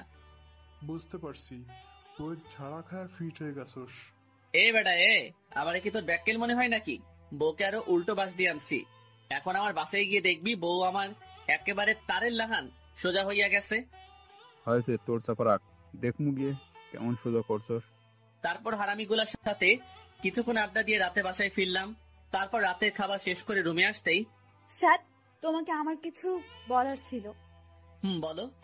দেখ, আমরা দুজন দুজনকে সহ্য করতে পারি না, সবসময় ঝগড়া বিবাদ লেগেই থাকে। যেখানে স্বামী স্ত্রী একে একজনের বিপদে আপদে পাশে দাঁড়ায়, সেখানে আমরা ব্যস্ত থাকি একজন আরেকজনের বিপদের কারণ হওয়ার জন্য। সেটা ঠিকই বলছো। স্যার, আমরা হয়তো কখনোই একসাথে হ্যাপি থাকতে পারবো না। আচ্ছা, আমরা চাইলেই তো সবকিছু ভুলে গিয়ে আবার নতুন করে শুরু করতে পারি। সেটা সম্ভব না, কারণ আমরা দুজনেই একই ক্যাটাগরির। আচ্ছা ঠিক আছে, আমি আর কখনো তোমার সাথে অকারণে ঝগড়া করব না, কখনো তোমার কষ্টের কারণ হব না। না স্যার, এটা বলা যতটা সহজ করা ততটাই কঠিন। তাহলে তুমি কি বলতে চাচ্ছ? স্যার, আমাকে ভুল বোঝো না, আমি তোমার সাথে থাকতে পারবো না। মানে? মানে আমি ডিভোর্স চাই। রিয়ার মুখে এই কথাটা শোনা মাত্রই আমি বাকরুদ্ধ হয়ে গেলাম। তারপর নিজেকে কিছুটা স্বাভাবিক করে নিয়ে বললাম, তো তুমি আমার সাথে মজা করছো তাই না? না, আমি তোমার সাথে মোটেও মজা করছি না। আচ্ছা, আমি তো বলেছি আমি আর তোমার কষ্টের কারণ হব না, আর তোমাকে কখনো কোনো ধরনের প্রেশার ক্রিয়েট করব না। আচ্ছা, আমি ভুল করে থাকলে প্লিজ মাফ করে দাও। দেখো স্যার, এসব বলে আর কোনো লাভ হবে না। আমি তোমাকে চাই না, সেটা একবার বোঝার চেষ্টা করো। রিয়া, আমি নিচে ঘুমাবো, তোমার সাথে কখনো বাজে ব্যবহার করব না। প্লিজ রিয়া, দেখো আমার আম্মু তোমায় অনেক ভালোবাসে, আমি ওনাকে কি জবাব দেব? উনি অনেক কষ্ট পাবে। প্লিজ রিয়া। উফ স্যার, তুমি বুঝতে যাচ্ছ না কেন? তোমার সাথে থাকাটা আমার পক্ষে সম্ভব না। আচ্ছা, অনেক রাত হয়েছে, এখন ঘুমাও, আমরা সকালে কথা বলি। কি যেন ভেবে বললো রিয়া। আচ্ছা ঠিক আছে, ঘুমাও। না, তুমি ঘুমাও, আমি একটু বাইরে যাব। কথাটা বলার সাথে সাথে রিয়া কিছু না বলে চুপচাপ শুয়ে পড়লো। আর আমি বাইরে এসে করিডোরে দাঁড়িয়ে ভাবছি আমার ভুলটা কোথায়। আচ্ছা, আমি তো ওকে বলেছি আমি আর ওকে বিরক্ত করব না, তবুও ও বুঝতে চাচ্ছে না কেন? আমার নিজের জন্য এতটা কষ্ট হচ্ছে না, তবে আমি আমার ফ্যামিলিকে কি জবাব দেব? কি বলবো আম্মুকে? কথাগুলো ভাবতে ভাবতে চোখের কোণ থেকে কয়েক ফোঁটা জল গড়িয়ে পড়লো। তারপর রুমে গিয়ে একটু ঘুমানোর চেষ্টা করলাম, কিন্তু চোখের পাতাটা কোনোভাবেই এক করতে পারছি না। বুকের ভেতরটার ভয়ানক তীব্র যন্ত্রণায় ছটফট করছি। রিয়ার দিকে তাকিয়ে দেখি ও নিশ্চিন্তে ঘুমাচ্ছে। খুব ইচ্ছে করছে ওর মায়া মাখা মুখটায় একটা সুখের পরশ এগে দিয়ে খুব করে বলতে, প্লিজ তুমি আমাকে ছেড়ে যেও না। আচ্ছা, হঠাৎ ওর ছেড়ে যাওয়ার কথায় আমি এত কষ্ট পাচ্ছি কেন? আমি কি তাকে সত্যি সত্যি ভালোবেসে ফেলেছি? না, কিছুই বুঝে উঠতে পারছি না। সকালে রিয়া নাস্তা করে রুমে আসতেই বললাম, রিয়া রেডি হয়ে নাও, উকিলের কাছে যাব তোমার ডিভোর্সের জন্য। ভেবেছিলাম কথাটা শোনার পর রিয়া কিছুটা শকড হবে, কিন্তু তেমন কিছুই ঘটল না। উল্টো ও স্বাভাবিক স্বরে বলল, আমি রেডি হয়ে নিচ্ছি, তুমি নাস্তা করবা না? না, বাইরে খেয়ে নিব, তুমি রেডি হয়ে নাও। রিয়া রেডি হওয়ার পর ওকে নিয়ে বেরোতে যাব, তখনই আম্মু এসে, কিরে তুই এই সময় বৌমাকে নিয়ে কোথায় যাচ্ছিস? একটু ঘুরতে যাব, বাসায় বসে বোরিং লাগছে। তার নাস্তা করবি না? নাস্তা করে যা। না আম্মু, এমনিতেই লেট হয়ে গিয়েছে, আমি বাইরে খেয়ে নেব, তুমি টেনশন করো না। কিরে তোর চেহারাটা এমন শুকনো শুকনো লাগছে কেন? মলিন হাসির আড়ালে চেহারার কষ্টের ছাপটা লুকানোর চেষ্টা করে বললাম, না আম্মু, আমি ঠিক আছি। তারপর রিয়াকে নিয়ে বেরিয়ে পড়লাম উকিলের অফিসের উদ্দেশ্যে। গাড়িতে আমি চুপচাপ হয়ে বসে থাকলেও লক্ষ্য করলাম রিয়ার মধ্যে তার কোনো প্রতিক্রিয়া হচ্ছে না। ও স্বাভাবিকভাবেই বসে বাইরে প্রকৃতিটাকে উপভোগ করছে। তারপর যথাসময়ে উকিলের অফিসে পৌঁছে কথাবার্তা বলে জানতে পারলাম আমাদের ডিভোর্স হবে, কিন্তু শর্ত হচ্ছে আমাদের এখন থেকে 3 মাস অবধি একই সাথে নিচে একসাথে কাটানো লাগবে। তারপর 3 মাস পরেও যদি আমরা এখানে এসে স্বীকার করি যে আমরা একসাথে থাকতে চাচ্ছি না, তাহলে আমাদের ডিভোর্স হবে। তারপর উকিলের অফিস থেকে বেরিয়ে রিয়াকে জিজ্ঞেস করলাম, এখন কি করব?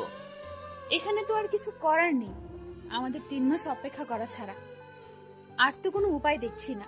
তা তুমি কি আমার বাসায় যাবে নাকি তোমাদের বাসায় দিয়ে আসবো? দেখো প্লিজ, আব্বু আম্মুকে এই কথাটা জানিও না। ডিভোর্স হওয়ার পর আমি ওনাদের জানাবো, তার আগে ওনারা জানতে পারলে আমার উপর প্রেশার ক্রিয়েট করবে। আর এই 3 মাস স্বাভাবিক হয়েই তোমার সাথে থাকবো। আচ্ছা ঠিক আছে, তবে এটা খেয়াল রাখবা আমার আব্বু আম্মু যেন এসবের কিছু জানতে না পারে। জানবে না। তারপর রিয়াকে নিয়ে বাসায় এসেই আমি আড্ডাখানার উদ্দেশ্যে বেরিয়ে পড়লাম। ভেতরে কষ্টগুলো ভেতরেই থেকে যাচ্ছে, না কাউকে বলতে পারবো না কাউকে বোঝাতে পারবো। হয়তো হারামিগুলোর সাথে কিছুক্ষণ আড্ডা দিতে পারলে মনের কষ্টগুলো কিছুটা হালকা হবে। আর মনে রাস্তায় হাঁটছি আর এই কথাগুলো ভাবতেছি, যত কিছুই ঘটে যাক না কেন কাউকে কিছু বুঝতে দেওয়া যাবে না, আমাকে শক্ত হতে হবে, নিজের সাথে লড়াই চালিয়ে যেতে হবে। কিন্তু আমি যে এখনই ক্লান্ত হয়ে গেছি, কষ্টগুলো আর নিতে পারছি না, শত চেষ্টা করেও নিজেকে সামনে নিতে পারছি না। তারপর আড্ডাখানায় পৌঁছাতেই, কি রে মামা, কি অবস্থা? দোস্ত, জব্বর ভালা, তোদের কি অবস্থা? কিরে, তোর চেহারা এমন লাগছে কেন? কি হয়েছে তোর? কই কিছু না তো। দেখ স্যার, আমি তোকে ন্যাংটা কাল থেকে চিনি, তুই সবসময় হাসি খুশি থাকিস, কিন্তু আজ আমার মন মারা হয়ে আছিস কেন? আর ধুর বেটা, তেমন কিছু হয় নাই, এমনিতে একটু মন খারাপ আর কি। আচ্ছা, তোর যত মন খারাপ, চল আজকে একটু বাইরে থেকে ঘুরে আসি। না রে, আজকে না, অন্য একদিন। তারপর হারামি দুইটা আমাকে এক প্রকার জোর করেই আমাকে নিয়ে ঘুরতে বের হলো। সারাদিন ঘোরাঘুরির পর সন্ধ্যার দিকে যেই ফিরলাম, ভেতরের কষ্টগুলো আবারও আমাকে গ্রাস করতে শুরু করলো। কোন রকম রাতের খাবারটা খেয়ে তারপর বাসায় রাখা ঘুমের ওষুধ, এর থেকে বেশ কয়েকটা ঘুমের ট্যাবলেট খেয়ে শুয়ে পড়লাম। অতিরিক্ত ক্লান্তি আর ঘুমের মেডিসিন খাওয়ার কারণে কিছুক্ষণের মধ্যেই ঘুমিয়ে গেলাম। সকালে আম্মুর ডাকে ঘুম ভাঙলো। কে রে, এত বেলা হয়ে গেছে, তবুও তোর ঘুম শেষ হচ্ছে না? মোবাইলের কি বাটনটাতে চাপ দেওয়ার পরই স্ক্রিনে তাকিয়ে দেখি 10টা বেজে গিয়েছে। কি আম্মু, 10টা বেজে গেছে? তুমি আমাকে আগে ডাক দিবা না? এর আগেও বেশ কয়েকবার তোকে ডেকে গিয়েছি, কিন্তু তুই তো উঠিসই না। ও আসলে কালকে একটু ঘোরাঘুরি করেছি তো, তাই হয়তো ক্লান্তির কারণে এমনটা হয়েছে। আচ্ছা আম্মু, তুমি যাও, আমি ফ্রেশ হয়ে আসতেছি। আম্মু আমার কাছে এসে বসে, আমার মাথায় হাত বুলিয়ে দিয়ে, কি রে বাবা, তোর কি হয়েছে? কালকে সকাল থেকে লক্ষ্য করছি তুই কেমন যেন হয়ে গেছিস। আরে আম্মু, কিছু হয় নাই, আমি ঠিক আছি। এই, আমি না তোর মা, আমাকে বল না তোর কি হয়েছে। আম্মু, আমি ঠিক আছি, আমার কিচ্ছু হয়নি। কথাটা বলার সাথে সাথেই আম্মু এক প্রকার ডাক দেখিয়েই আমার রুম থেকে বেরিয়ে গেল। এই আম্মুটা না একদমই আমার কথা বিশ্বাস করছে না। এই মা জাতি টানা বড়ই অদ্ভুত। আপনি ভালো থাকার অভিনয়টা সবার সামনে করতে পারলেও এই মায়ের সামনে এসে আপনি হেরে যাবেন, আপনার অভিনয় চোখে ধরা পড়ে যাবে। প্রায় 15 দিন পর, এই 15 দিন আমি আর রিয়া একই ছাদের নিচে থেকেছি ঠিকই, কিন্তু আমাদের মধ্যে কোনো কথাই হতো না, যে যার মতো থাকতাম। অবশ্য প্রথম দিকে আমি ওর সাথে নিজে থেকে কথা বললেও ও সবসময় আমাকে ইগনোর করতো, আমাকে অবহেলা করতো। এক কথায় আমাকে তার বিরক্ত লাগতো। তাই এখন আর আমিও তাকে বিরক্ত করি না। রাতে খাবার খেয়ে রুমে আসতে রিয়া বলে উঠলো, স্যার, কালকে একটু আমার ফ্রেন্ডের বাসায় যাওয়া লাগবে, খুব অসুস্থ, তাই একটু দেখতে যাব। আমাকেও যেতে হবে, আম্মুকে নিয়ে যাও। না না, আমি একাই যেতে পারবো। সে কি, একা কিভাবে যাবে? আচ্ছা ঠিক আছে, আমি তোমায় নিয়ে যাব। দেখো, তোমার সাথে আমার ডিভোর্স হয়ে গেছে, কয়েকদিন পর কাগজটা পেলেই আমরা দুজন দু রাস্তায়। প্লিজ, আমি এখন। এতটুকু বলেই রিয়া থমকে গেল। কি ব্যাপার, কি হয়েছে? এমন করতেছো কেন? রিয়া কিছু বলতে পারছে না, শুধু আমার পিছনের দিকে তাকিয়ে কেমন যেন করতেছে। আমি হুট করে পিছনের দিকে তাকাতেই দেখি আম্মু আমার পিছনে দাঁড়িয়ে আছে। তার মানে কি আম্মু আমাদের সব কথা শুনে ফেলেছে? পায়ের নিচ থেকে মাটি সরে যেতে লাগলো, চারদিকটা কেমন যেন অন্ধকার হয়ে যেতে লাগলো। আম্মুকে এখন কি বলবো? আমার মাথায় কিছুই আসতেছে না। আম্মু কিছু বলতেছে না, শুধু চুপচাপ দাঁড়িয়ে একবার আমার দিকে আরেকবার রিয়ার দিকে তাকাচ্ছে। তারপর হঠাৎ করে আম্মু আমাদের কিছু না বলে রুম থেকে চলে গেল। আই এম সরি, আমি ভাবি নাই এমনটা হয়ে যাবে। আচ্ছা তুমি ঘুমাও, আমি আম্মুর কাছে যাচ্ছি। শোনো, আমি কি তোমার সাথে আসবো? না, তোমার আসার দরকার নেই, তুমি ঘুমাও। কথাটা বলেই আমি আম্মুর রুমের দিকে পা বাড়ালাম। আম্মুর রুমে প্রবেশ করতে দেখলাম আম্মু হুইল চেয়ারে বসে দোল খাচ্ছে। আমি আম্মুর কাছে যেতেই আম্মু চেয়ার থেকে উঠে দাঁড়িয়ে বলল, ছাদে আয়। তারপর আম্মু ছাদের দিকে যাওয়ার জন্য পা বাড়াতে লাগলো, আর আমিও আম্মুর সাথে সাথে ছাদে পৌঁছালাম। আমাকে জানালি না কেন? আম্মু, তুমি কষ্ট পাবে তাই। তো আজ না কাল তো সবাই জানবে। কিন্তু যে কয়েকদিন এটা চাপা থাকবে ততদিনই তো তোমরা একটু হাসি খুশি থাকবে। আম্মু প্লিজ, তুমি এই বিষয়টা আর অন্য কাউকে জানিও না। আচ্ছা, তোদের সমস্যাটা কি? আম্মু প্লিজ, ওসব জানতে চেও না। তুমি প্লিজ এই কথাটা আর কাউকে বইলো না। আম্মু কিছুক্ষণ চুপ থেকে বলে, আচ্ছা, তবে এটা ঠিক করছিস না। কথাটা বলেই আম্মু ছাদ থেকেই নিচে চলে যেতে লাগলো। পরের দিন সকালে নাস্তা করে রিয়া তার বান্ধবীর বাড়ি যাওয়ার জন্য রওনা হয়ে গেল। তারপর প্রায় বিকেলের দিকে বাসায় আসলো। রিয়া বাসায় আসতেই আমি আড্ডাখানার উদ্দেশ্যে বেরিয়ে পড়লাম। আড্ডাখানায় যাওয়ার পথে আমার এক স্কুল ফ্রেন্ড ইকবালের সাথে দেখা। আরে সাপ, তুই কেমন আছিস? ভালোই, তোর কি অবস্থা? হ্যাঁ ভালো। তা তোকে তো দেখাই যায় না, থাকিস কোথায়? আরে দোস্ত, ভৈরব হাজী আহমদ কলেজে অ্যাডমিট হয়েছিলাম। এখন তো বাসা থেকে গিয়ে প্রতিদিন কলেজ করা সম্ভব না, আর নানার বাড়ি তো ভৈরবে, তাই নানার বাড়িতে থেকেই পড়াশোনাটা চালাতে হচ্ছে। ও আচ্ছা। তারপর বল, তোর কি অবস্থা? শুনলাম বিয়ে করে নিয়েছিস। তা মামা, ভাবিটাকে তো দেখালি না। তোর ভাবিকে তো আগেই রেখেছিস। মানে? রিয়াই তোর ভাবি। কি? তার মানে তুই যার সাথে রিলেশনে গিয়েছিলি? কিন্তু আমি তো সকালের দিকে খালার বাসা থেকে আসার সময় রিয়াকে দেখলাম অন্য একটা ছেলের সাথে একই রিক্সায় ঘুরে বেড়াচ্ছে। ওর কথাটা শোনা মাত্রই ভেতরটা কেমন যেন কেঁপে উঠলো। আরে না, কি বলিস? রিয়া তো রিয়ার বান্ধবীর বাসায় গিয়েছে, তুই হয়তো ভুল দেখেছিস। আরে না বেটা, আমার নিজ চোখে দেখেছি। তাহলে হয়তো ওর কোনো আত্মীয় টাত্মীয় হবে। আচ্ছা দোস্ত, তাহলে চল আড্ডাখানায়। না রে দোস্ত, আমার একটু বাজারের ভেতরে কাজ আছে। ও আচ্ছা ঠিক আছে, ভালো থাকিস। তুইও। তারপর আমিও আড্ডাখানার উদ্দেশ্যে পা বাড়ালাম। মাথাটা কেমন যেন ঘুরছে। তাহলে রিয়া কি আমাকে মিথ্যে বললো? ও কি কারোর সাথে রিলেশনে জড়িয়ে গিয়েছে? না না, এটা কিভাবে সম্ভব? ও তো এমনটা করলে অন্তত আমি টের পেতাম না। কিছুই ভাবতে পারছি না, সবকিছুই যেন মাথার উপর দিয়ে যাচ্ছে না। কিছুই ভালো লাগছে না।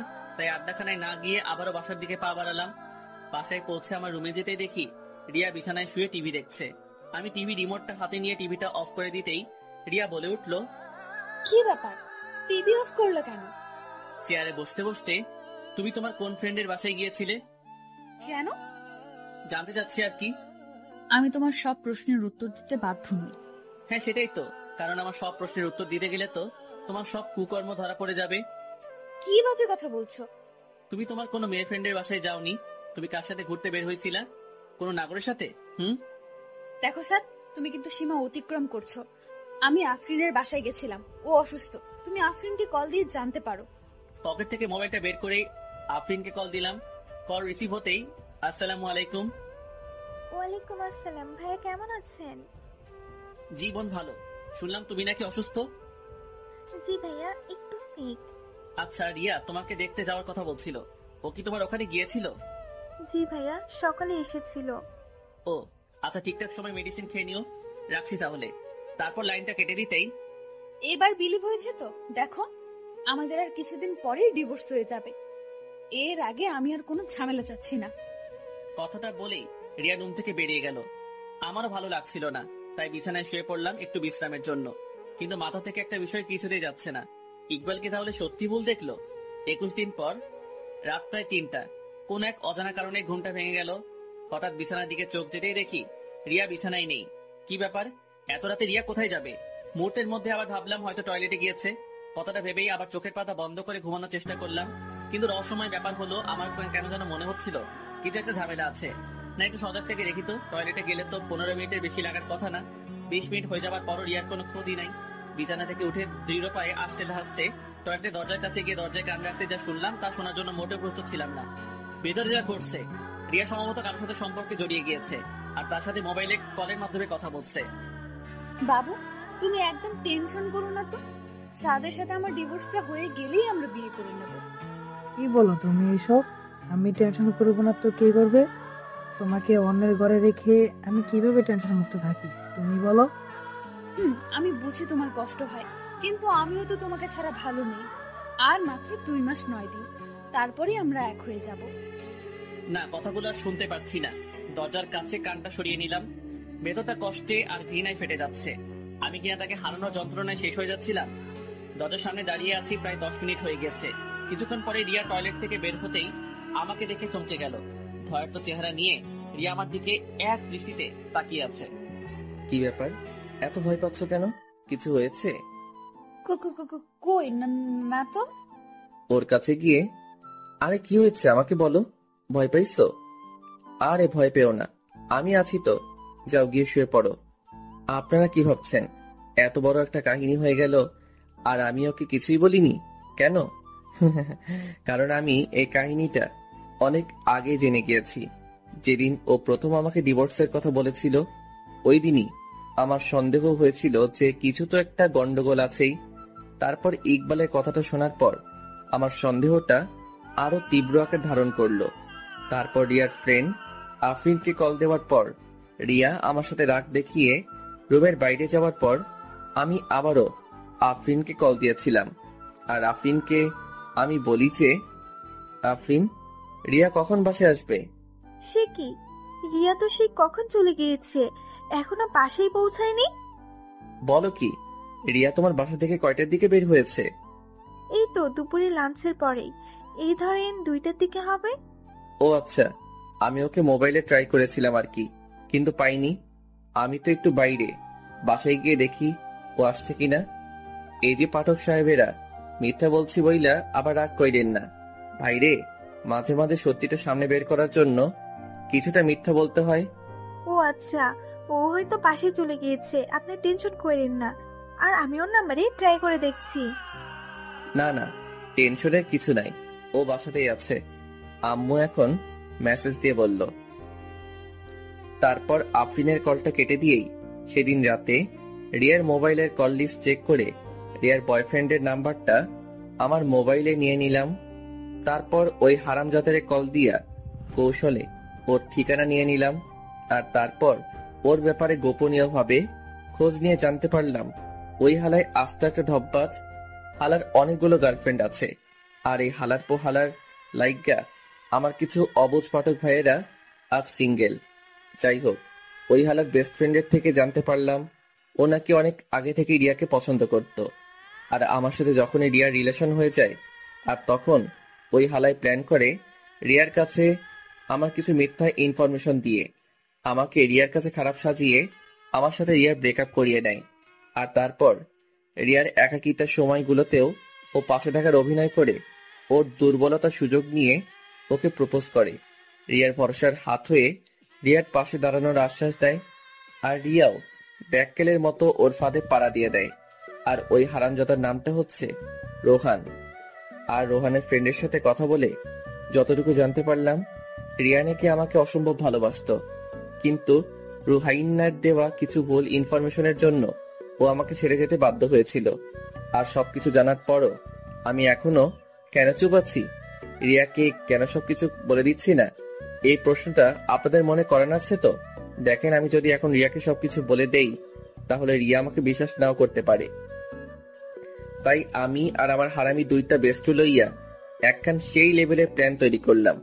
আর আমাদের প্ল্যানটা হচ্ছে রোহান যখনই তার অন্য গার্লফ্রেন্ডের সাথে মিট করতে যাবে তখনই সরাসরি রিয়াকে সেখানে যে কোনো উপায়ে হাজির করে ওই হালার আসল রূপটা রিয়ার সামনে লাইভ উপস্থাপন করব। এই যে পাঠক ভাইয়েরা, আপনারা আবার কাউকে এই প্ল্যানের কথা কইয়েন না, তাইলে রোহাইন্না জেনে গেলে সব প্ল্যান ভেস্তে যাইব। এখন তাড়াতাড়ি ভিডিওতে একটি লাইক কমেন্ট করেন তো। তারপর রিয়া কেমন ভাবে যেন আমার দিকে বারবার পিছনে ফিরে তাকাতে তাকাতে রুমে গিয়ে কাচুমাচু হয়ে শুয়ে পড়লো। আর এই যে আমিও যাই একটু ঘুমাই গিয়ে। আপনাদের সাথে কথা বলতে বলতে এমনিতেই আমার সাদের ঘুমের 12টা বেজে গিয়েছে। Good night. তারপর প্রায় 3 দিন পর আমরা আমাদের প্ল্যানের সফলতার দ্বারপ্রান্তে পৌঁছালাম। মানে আজকে রুহাইন্না তার আরেকটা গার্লফ্রেন্ড লইয়া কিশোরগঞ্জ নেহাল পার্কে অবস্থান করিতেছে। আর আমিও রিয়ারে কল দিয়া কইলাম, রিয়া, তোমার আব্বু কিশোরগঞ্জ নেহাল পার্কের সামনে অ্যাক্সিডেন্ট করেছে, তুমি এক্ষুনি ওখানে চলে আসো। আর তারপর প্রায় 13 মিনিট পরেই রিয়া ওখানে এসে হাজির। তারপর দৌড়াতে দৌড়াতে আমার কাছে এসে বলল, স্যার, আব্বু কোথায়?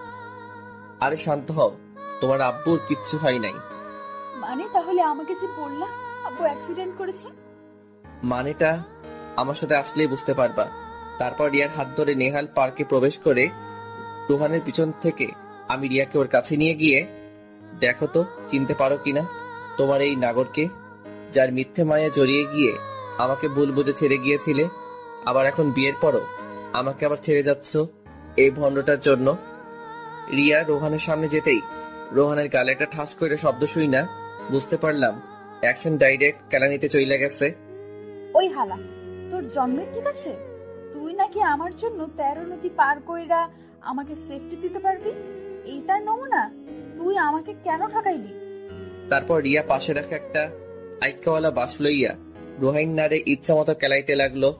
অবস্থা বেগতিক দেখা রোহাইন্নার সাথে রোহাইন্নার গার্লফ্রেন্ডটাও বেইমানি কইরাল। রিয়ার সাথে যোগ করিয়া রোহাইন্নারে কেলাইতে লাগিল। আর আমিও সেই লেভেলের ভাব লইয়া ক্যামেরাম্যান সাইজ্জা সব অ্যাকশন কাহিনীগুলা শুট করিতে লাগিলাম। তারপর অবস্থা বেগতিক দেখা আমি রিয়া আর ওই মায়াডার কাছে গিয়ে কইলাম, বইন রে, তোরা এই অবস পোলাডারে আর মারিস না, বেচারি মইরা যাইব। তারপর দেখলাম মহিলা দুইটা আমার দিকে বাস লইয়া আগাইতে লাগিল। আমি করুণ অবস্থায় পড়িয়া কইলাম, বইন রে, ওই হালারে মার ইচ্ছা মতো মার, তোরা মারতে থাক, আমি তোদের লাইগা ঠান্ডা পানি লইয়া আইতাছি। ইস, বইন দুইটা একেবারে হাঁপাইয়া গেছে। তারপর ফট কইরাই একেবারে হোসাইন বোল্টের গতিতে হাইটটা হাইটটা ঠান্ডা পানির সন্ধানে রওনা হইয়া গেলাম। তারপর পানি লইয়া যেই পৌঁছালাম দেখি মাইয়া দুইটা রোহান্নারে মাইরা একেবারে হুতাইয়া দিছে। আমি দৌড়াইয়া গিয়ে রোহান্নারে কাছে গিয়ে কইলাম, হাই হাই, তোমরা ওরে মেরে ফেলছো নাকি? উল্টো আরো ওই দুই মহিলা কইল, মেরে ফেলছি ভালো করছি, নয়তো আরো অনেকগুলো মেয়ের জীবন ও নষ্ট করতো। তারপর রুহাইনারে তাড়াতাড়ি অ্যাম্বুলেন্সে কইরা মেডিকেলে পাঠাইয়া ওই মহিলাটারে ওর বাড়িতে পাঠাইয়া আমার সাথে মহিলাটারে আমার সাথে লইয়া বাড়ির উদ্দেশ্যে ভাগা দিলাম। বাড়িতে আইসা ফ্রেশ হইয়া যেই আমার রুমে গেলাম, দেখি মাইয়া আমার সেই লেভেলের দুঃখী ভাব লইয়া চোখের জল ঝরাইতেছে। আমি ওর কাছে গিয়ে, রিয়া প্লিজ কান্না করো না, যা হবার তা তো হয়েই গেছে। তুই না হয় আমারে ভালোবাসিস নাই, তাই একটা মেয়ের সাথে রিলেশন করতে যাইতে পারছিলি, কিন্তু রুহাইন না, তোরা ছেলের জাতিটাই খারাপ। একটু আগে কি বললা? আমি অন্য কারোর সাথে রিলেশনে গিয়েছিলাম মানে? হ্যাঁ, আমার কাছে প্রুফ আছে। প্রুফ কোথা থেকে দেখাবে? আমি তো রিয়া ছাড়া অন্য কারোর সাথে সম্পর্কে যাইনি। কি, কোথায় দেখাও তো। ওর মোবাইল একটা ভিডিও দেখিয়ে। এই মেয়েটা কে? আমি ভালো করে লক্ষ্য করে বুঝতে পারলাম এটা আদ্রিতা। ও আমার ফ্রেন্ড মামুনের ছোট বোন। এটা তো আদ্রিতা। কয় নাম্বার জিএফ এটা? What are you mad? এটা আমার ফ্রেন্ডের ছোট বোন। বাসায় যাওয়ার জন্য রাস্তায় দাঁড়িয়েছিল রিক্সার জন্য, তো আমিও তখন তাদের বাসার ওই দিকে যাচ্ছিলাম, তাই ওকে ওর বাসায় নামিয়ে দিয়েছি। মিথ্যা কেন বলো? তোমার ওর সাথে রিলেশন আছে। দেখ ভাই, আমি তোর সত্যিটাই বলছি। এখন তুই বিশ্বাস করলে করতে পারিস, আর অবিশ্বাস করলেও করতে পারিস। তোর বিশ্বাস বা অবিশ্বাসে আমার কিচ্ছু যায় আসে না। হ্যাঁ, সেটাই তো। আমি তোমার লাইফে না থাকলেও তো তোমার কিচ্ছু হবে না। তোমার তো আবার অভাব নাই। মুখ সামনে কথা বলবা। আমি আর সবার মতো একজনকে রেখে আরেকজনকে সামলাতে জানি না। ও, তা এখন আমি রিলেশনে গিয়েছি তাতেই দোষ? আর তুমি যে রাস্তায় বসে তোমার নিউ জিএফ অনিতাকে আমাদের বিয়ের 9 দিন পরও নিজের হাতে ফুচকা খাইয়ে দিয়েছ। ওর মুখে এই কথাটা শোনা মাত্রই আর নিজেকে সামলে রাখতে পারলাম না। ওর গালে একটা কষিয়ে থাপ্পড় বসিয়ে দিলাম। গালে হাত দিয়ে আমার দিকে অবাক হয়ে তাকিয়ে চোখের কোণে পানি টলমল করছে। তুমি? হ্যাঁ, আমি অনেক সহ্য করছি তোমার ফালতু বকবকানি, মিথ্যা অপবাদ, আর কত দিবা। আমার লাইফটা তুমি বরবাদ করে দিয়েছ। আনিতা আমার ভাগ্নি হয়, ও মাত্র ক্লাস 6-এ পড়ে, আর তুমি ওকেও রেহাই দিলা না। একটা মানুষের মনের চিন্তাধারা যে এতটা নীচ আর জঘন্য হতে পারে তা আমার ভাবা ছিল না। আর শুনো, আমি এই রিয়া ছাড়া আর অন্য কাউকে মন দিতে পারিনি, তাই অন্য কারোর সাথে সম্পর্কেও জড়াতে পারিনি। তুমি আদ্রিতা আর আনিতার সাথে কথা বলে দেখতে পারো, আর এই দুইজনেই তোমার কথা খুব ভালোভাবে জানে, আর তারা এও জানে তুমি আমার বিবাহিতা স্ত্রী। কি? তাহলে আফরিনও আমার সাথে বেইমানি করলো? মানে? চলো এক্ষুনি আফরিনের বাসায় যাব। তোমার প্রয়োজন থাকলে তুমি যাও, আমি যেতে পারবো না। আমার হাতটা ছেড়ে দিয়ে। ও, তার মানে তোমার মনে ভেজাল আছে, তাই তুমি যেতে চাচ্ছ না। আচ্ছা ঠিক আছে, চলো। তারপর রিয়াকে নিয়ে বাইকে করে সোজা আফরিনের বাসার উদ্দেশ্যে রওনা হলাম। প্রায় 10 মিনিট পর আফরিনের বাসায় পৌঁছে কলিং বেল চাপ দিতেই আফরিন দরজা খুলে আমাদের দুজনকে একসাথে দেখে কিছুটা ভয় পেয়ে গেল। রিয়া, এই সময় তুই? আমাকে তো আসার আগে জানালিও না। আচ্ছা, তোমার শরীরের অবস্থা এখন কেমন? জি ভাইয়া, ভালো। কি রে আফরিন, ঘরে আসতে বলবি না? হ্যাঁ, সে কি, ঘরে আয়। তারপর আমি আর রিয়া আফরিনের ঘরে যেতেই রিয়া আফরিনকে জিজ্ঞেস করলো, আফরিন, তোর হাজবেন্ড কোথায়? ও তো অফিসে একটু বাইরে গিয়েছে। ও দেখ আফরিন, তুই অসুস্থ, তাই তোকে কোনো প্রেশার ক্রিয়েট করতে চাচ্ছি না। তুই শুধু এতটুকু বলে দে যে আমি তোর কি ক্ষতি করেছি যার জন্য আমাকে তুই এত বড় শাস্তি দিলি। আমি আবার কি করলাম? তুই গত মাসে আমাকে কয়েকটা ছবি দেখিয়েছিলি যেখানে সাদ অনিতাকে ফুচকা খাইয়ে দিচ্ছে, আর তুই এও বলেছিলি যে সাদের সাথে নাকি অনিতার সম্পর্ক আছে, আর এটা তুই অনিতার মুখ থেকেই জেনেছিলি। আফরিন চুপচাপ হয়ে নিচের দিকে তাকিয়ে বসে আছে। কি ব্যাপার, কিছু বলছিস না যে? তুই আমার সাথে এটা কেমনে পারলি? অন্তত তুই তো জানতিস আমি সাদকে কতটা ভালোবাসতাম। ওর সাথে সম্পর্কে যাওয়ার কিছুদিন পরই রোহান আমাকে আজে বাজে কিছু মিথ্যা নাটক সাজিয়ে আমার কাছে সাদকে খারাপ বানিয়ে আমাকে সাদের জীবন থেকে সরিয়ে দিয়েছিল। ভেবেছিলাম বিয়ের পর অন্তত সাদকে আমি আমার রূপের জালে ফাঁসিয়ে আমার প্রেমে ফেলে দেব। ভাবতাম ও তো অন্য কারোর সাথে রিলেশন বিয়ের আগে করেছে, বিয়ের পর তো অনেকেই আছে যারা ভালো হয়ে যায়। অথচ দেখ, সাদ কিন্তু আমি ছাড়া কখনো কারোর সাথে রিলেশনে যাইনি। এই ছেলেটা আমার সুখের জন্য সব করেছে, আর বিনিময়ে আমি তাকে শুধু কষ্টই দিয়েছি। তুই জানিস আফরিন, ও আমাকে কতটা ভালোবাসে। দেখ না, আমি আমাদের বিয়ের 9 দিনের মাথায় যখন আমাকে জানিয়েছিলি সাদ অনিতার সাথে রিলেশন করে, তারপর আবারও আমার কাছ থেকে মন ভেঙে গেল। জানিস, অনেক কান্না করেছি সেদিন। যেদিন মানুষটাকে এতটা ভালোবাসি, সেই মানুষটার কাছেই নিজে থেকে ডিভোর্স চেয়েছি, আর ও আমার সুখের জন্য আমাকে ডিভোর্স দিতেও রাজি হয়েছে। আজ ওর আম্মুর কাছে এই দোষ নিজের ঘাড়ে চাপিয়ে আমাকে ওর আম্মুর কাছে ভালো মেয়ে হিসেবে রেখে দিয়েছে। অথচ দেখ, ওর আম্মু এই কারণে আর ওর সাথে কথা বলা বন্ধ করে দিয়েছে। একটা মানুষকে আর কত কষ্ট দেওয়া যায়। আচ্ছা আফরিন, তোর উপর আমার কোনো প্রতিশোধ নেওয়ার ইচ্ছে নেই। শুধু এইটুকু আমি জানতে চাই, আমি তোর কি এমন ক্ষতি করেছিলাম যার জন্য তুই আমাকে এত বড় শাস্তি দিলি?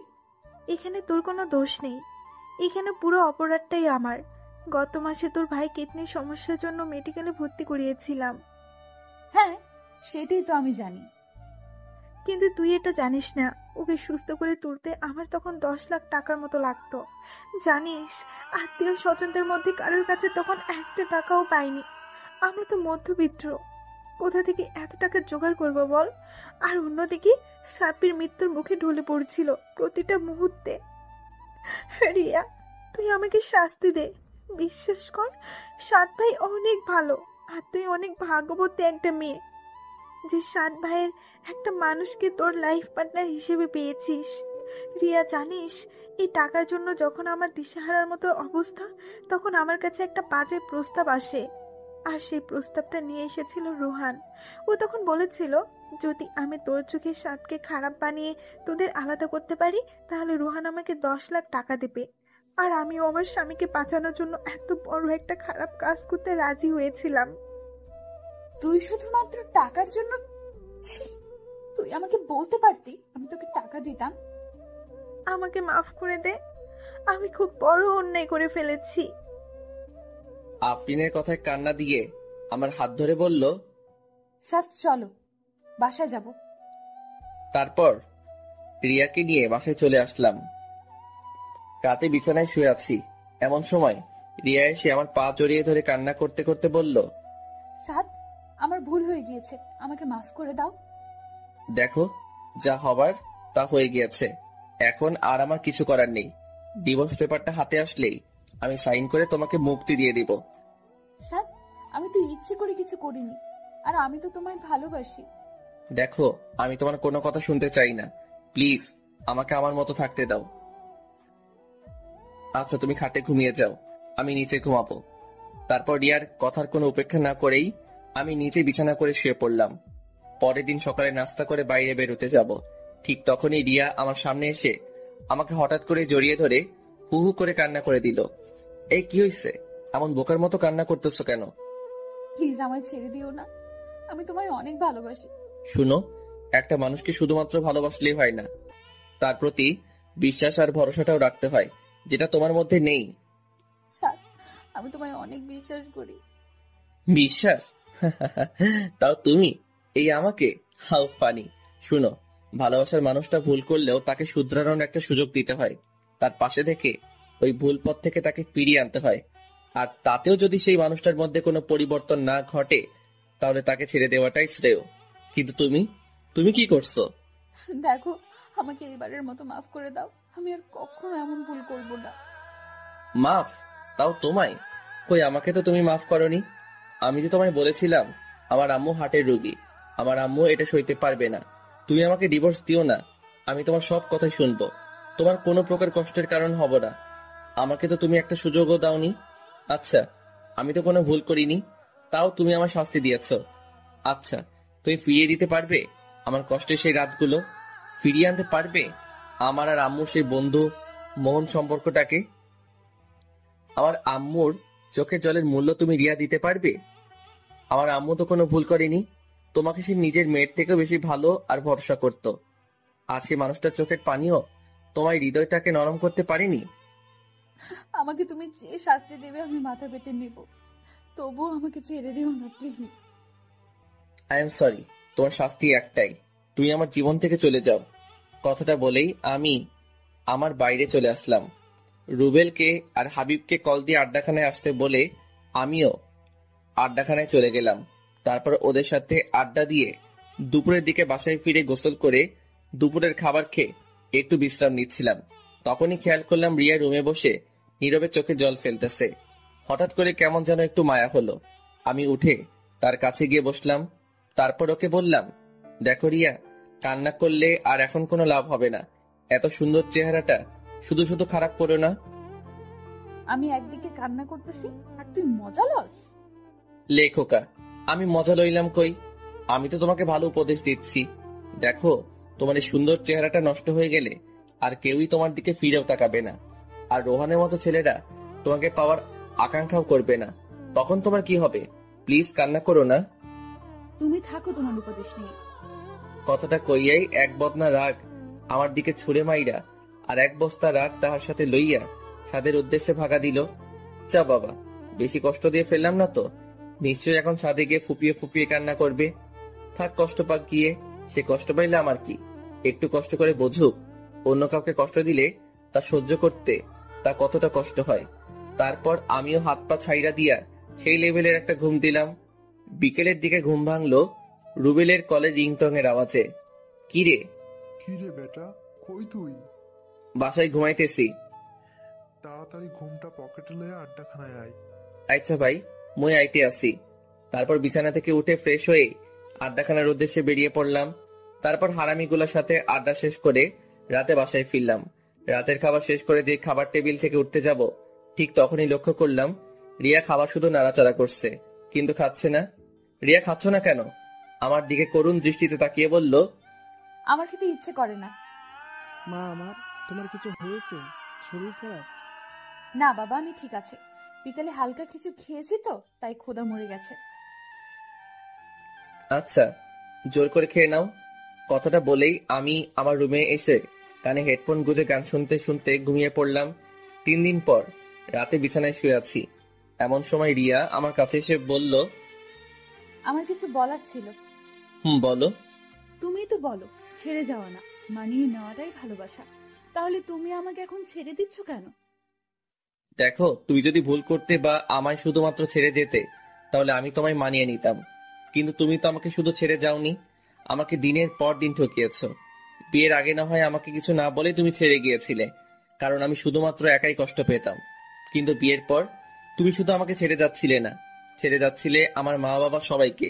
তাদের বিশ্বাসের বুকে তুমি নিজ হাতে ছুরি চালিয়েছ। তারপরও আমি সবকিছুই মেনে নিতাম, কিন্তু তুমি আমাকে ছেড়ে গিয়ে অন্য কারোর সাথে সম্পর্কে জড়িয়ে গিয়েছ। আচ্ছা, কখনো যদি আমার ফ্যামিলির কেউ জানতে পারে তুমি আমাকে রেখে অন্য একটা ছেলের সাথে, ছি, তোমার এই সুন্দর চেহারাটা দেখলেও এখন আমার অসম্ভব ঘৃণা হয়। আর তুমি কথায় কথায় বলো তুমি আমায় ভালোবাসো। আচ্ছা, এটা কি সত্যি ভালোবাসা? তুমি কোথাকার কোন ছেলের কথায় আমাকে অবিশ্বাস করে ফেললে? আমাকে একটা বার অন্তত জিজ্ঞেস তো করতে পারতে। আর আমাকে জিজ্ঞেস না করলেও তো তুমি অন্তত একটু খোঁজ নিয়ে তো দেখতে পারতে। তুমি আমায় অন্য একটা মানুষের কথায় হুট করে ছেড়ে দিলে। তা কাল যে অন্য কেউ এসে তোমাকে একটা বানিয়ে মিথ্যা প্রুফ দেখাইলো, আবার আমাকে ছেড়ে যাবা না, তার কোনো ভরসা তো নেই। আগে ভালোবাসার মানুষটাকে বিশ্বাস করতে শেখো, নয়তো জীবনে সবটুকু ভালোবাসা উজাড় করে দিলেও তুমি তার সাথে কখনোই সুখী হবা না। সুখটা হচ্ছে আমাদের নিজের রুচির আর বিলাসিতার উপর নির্ভর করে। যার রুচি আর বিলাসিতা যত কম, তার সুখ ততই বেশি। যাও, অনেক রাত হয়েছে, ঘুমিয়ে পড়ো। আচ্ছা, আমাকে কি কখনো তুমি মাফ করবে না? রিয়া, ঘুমাও গিয়ে, অনেক রাত হয়েছে। তার মানে আমাকে তুমি মাফ করবেই না? রিয়া প্লিজ, ডিস্টার্ব করো না তো, ঘুমাও প্লিজ। পরের দিন বিকেলের দিকে হারামিগুলোর সাথে আড্ডা দিতেছি। এমন সময় আম্মুর কল পেয়ে অনেকটাই চমকে উঠলাম। আম্মু আমার সাথে রিয়া আর আমার ডিভোর্সের কথাটা জানার পর আর আমার সাথে কথা বলেনি, আর আজ কল দিয়ে দিল। আমি তাড়াহুড়ো করে কলটা রিসিভ করতেই ওপাশ থেকে আম্মু ভয়ার্থ কণ্ঠে বলে উঠল, সাত, বাসায় আয় এক্ষুনি। রিয়া কেমন যেন করছে, মনে হয় উল্টো পাল্টা কিছু খেয়েছে। ওর অবস্থা খুবই খারাপ, তুই তাড়াতাড়ি আয়। আমি আর এক মুহূর্তের জন্য দেরি না করেই বাসার উদ্দেশ্যে দৌড় দিলাম। আমার এমন পাগলামো দেখে রুবেল আর হাবিবও আমার সাথে সাথে দৌড় দিল। সাদ, কি হয়েছে? আমি কিছু বলতে পারছি না, শুধু দৌড়াচ্ছি। সাদ প্লিজ কি হয়েছে বল। প্লিজ তোর আমার সাথে আয়। রিয়ার কি যেন হয়েছে। তারপর বাসায় পৌঁছে যে রিয়ার কাছে গেলাম, দেখি ওর মুখ দিয়ে লাল বেড়ে হচ্ছে আর অনেক বমি করতেছে। ওকে আমি কোলে নিতেই ওর হাত থেকে বিষের একটা ছোট সরে পড়ল। সর্বনাশ হয়ে গেছে, রিয়া তো বিষ খাইছে। সাদ আমি গাড়ি বের করছি, তুই রিয়াকে বাইরে নিয়ে আয়। তারপর রিয়াকে কোলে নিয়ে গাড়িতে উঠিয়েই মেডিকেলের উদ্দেশ্যে রওনা হলাম। মেডিকেলে পৌঁছেই তাড়াহুড়ো করে রিয়াকে ইমার্জেন্সিতে ভর্তি করালাম। আমি অপারেশন থিয়েটারের বাইরে বসে আছি। এমন সময় আব্বু এসে আমার কাছে এসে আমার পিঠে হাত রেখে, চিন্তা করিস না বাবা, সব ঠিক হয়ে যাবে। হ্যাঁ, ওর কিছু হয়ে গেলে আমি ওর আব্বু আম্মুকে কি জবাব দেব? এই তুই এভাবে বলছিস কেন? সব ঠিক হয়ে যাবে তো। তাই যেন হয়। প্রায় ঘন্টাখানেক পরেই অপারেশন থিয়েটার থেকে ডক্টর বেরিয়ে আসলো। আমি ডক্টরের কাছে গিয়ে জিজ্ঞেস করলাম, ডক্টর, রোগীর কি অবস্থা? আপনারা সঠিক টাইমে নিয়ে আসতে পেরেছেন, তাই রুগীর তেমন কোনো প্রবলেম হয়নি। রুগী ঠিক আছে। আপনি চাইলে একা গিয়ে ওনার সাথে দেখা করতে পারেন, তবে লক্ষ্য রাখবেন রুগী যেন বেশি কথা না বলে। তারপর আমি রিয়ার কাছে যেতেই দেখি রিয়া নিথর হয়ে বেডে শুয়ে আছে। আমি ওর কাছে গিয়ে ওর কাছে বসে ওর মাথায় হাত বুলাতে বুলাতে বললাম, এখন কি কিছুটা ভালো লাগছে? তুমি এই বোকামোটা না করলেও পারতে, যদি একটা কিছু হয়ে যেত। তাহলে তো ভালোই হতো, সবাই মুক্তি পেয়ে যেত। আমার মতো মেয়েদের এই পৃথিবীতে না থাকাই ভালো। অন্তত আমার জন্য অনেকগুলো মানুষের জীবনের সুখগুলো হারিয়ে যেত না। তোমরা মেয়েরা একটা জিনিস খুব ভালো পারো, সেটা কি জানো? অভিমান। এই অভিমানটা কখনো অন্য কারোর উপর দেখিয়ে বেশ কয়েকটা মানুষের জীবন বিপাকে ফেলে দাও, আবার কখনো নিজের উপর দেখিয়ে বোকার মতো নিজেকে শেষ করে দাও। আচ্ছা, তোমরা কি এটা পারো না যে যেই ভুলগুলোর জন্য আজকে তোমার জীবনটাকে শেষ করে দিতে হচ্ছে, নিজের অভিমানটাকে কাজে লাগিয়ে সেই ভুলগুলো শুধরে নিতে পারো না? একটা কথা সবসময় মনে রাখবে, হেরে যাওয়া না, লড়াই করে বেঁচে থাকার নামই জীবন। আমি কার জন্য লড়াই করব, কার জন্য বেঁচে থাকবো? আমার সবকিছুই যে আমি শেষ করে দিয়েছি। দেখো রিয়া, জীবনে সবকিছু যেখানে শেষ হয়ে যায় সেখান থেকে আবার নতুন করে শুরু করতে হয়। তুমি রেস্ট নাও, আমি ডক্টরের সাথে একটু কথা বলে আসতেছি। কথাটা বলেই আমি ডক্টরের কাছে যাওয়ার জন্য যেই পা বাড়ালাম, তখনই রিয়া আমাকে পেছন থেকে ডাক দিল। সাদ, পিছনে ফিরে ওর দিকে তাকিয়ে, বলো। তুমি আমার আব্বু আম্মুকে এই ব্যাপারে কিছু জানিও না প্লিজ। আমি আর কাউকে কষ্ট দিতে চাই না। আচ্ছা, তুমি রেস্ট নাও, তোমার আব্বু আম্মু কিছু জানবে না। তারপর ডক্টরের সাথে কথাবার্তা বলে যতটুকু বুঝতে পারলাম, অন্তত 3 দিন রিয়ার মেডিকেলে অ্যাডমিট থাকা লাগবে। রাত প্রায় 2টা। আমি রিয়ার পাশে বসে বেডের উঁচু মাথাটায় হাত দিয়ে তার উপর মাথা রেখে ঘুমিয়ে গিয়েছি। রিয়ার ঝাঁকুনিতে ঘুম ভাঙলো। আমি হন্তদন্ত করে উঠে চোখ কসলাতে কসলাতে বললাম, তোমার কি খারাপ লাগছে? আমার দিকে অসহায়ের মতো তাকিয়ে বলল, আমার না খুব ক্ষুধা লেগেছে, আমাকে কিছু খেতে দাও না। আমার বুকের ভেতরটা অজানা মায়ায় হুট করে কেঁপে উঠল। ওর এই খাবার চাওয়ার ভঙ্গিমাটা এতটাই করুণ আর কষ্টের ছাপ বজায় রাখছিল। ইচ্ছে হচ্ছিল নিজের কলিজাটা ওকে দিয়ে দেই, কিন্তু ও তো এখন চাইলে খেতে পারবে না। ডক্টরের পারমিশন ছাড়া খাওয়াতে গেলে অনেক বড় ধরনের কোনো অ্যাক্সিডেন্ট ঘটে যেতে পারে। তাই ওকে সান্ত্বনা দিয়ে বললাম, এই তো লক্ষ্মী, সকাল হয়ে গিয়েছে, আর একটু ঘুমাও, সকাল হলেই তোমায় আমার নিজের হাতে খাইয়ে দিব। আমার দিকে কিছুক্ষণ তাকিয়ে থেকেই চোখটা বুজে ঘুমানোর চেষ্টা করলো।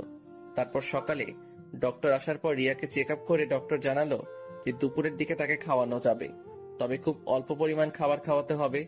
তারপর আমি রিয়ার কাছে যেতেই রিয়া বলল, তুমি টেনশন করো না তো, ডক্টর যা বলেছে আমি সব শুনেছি।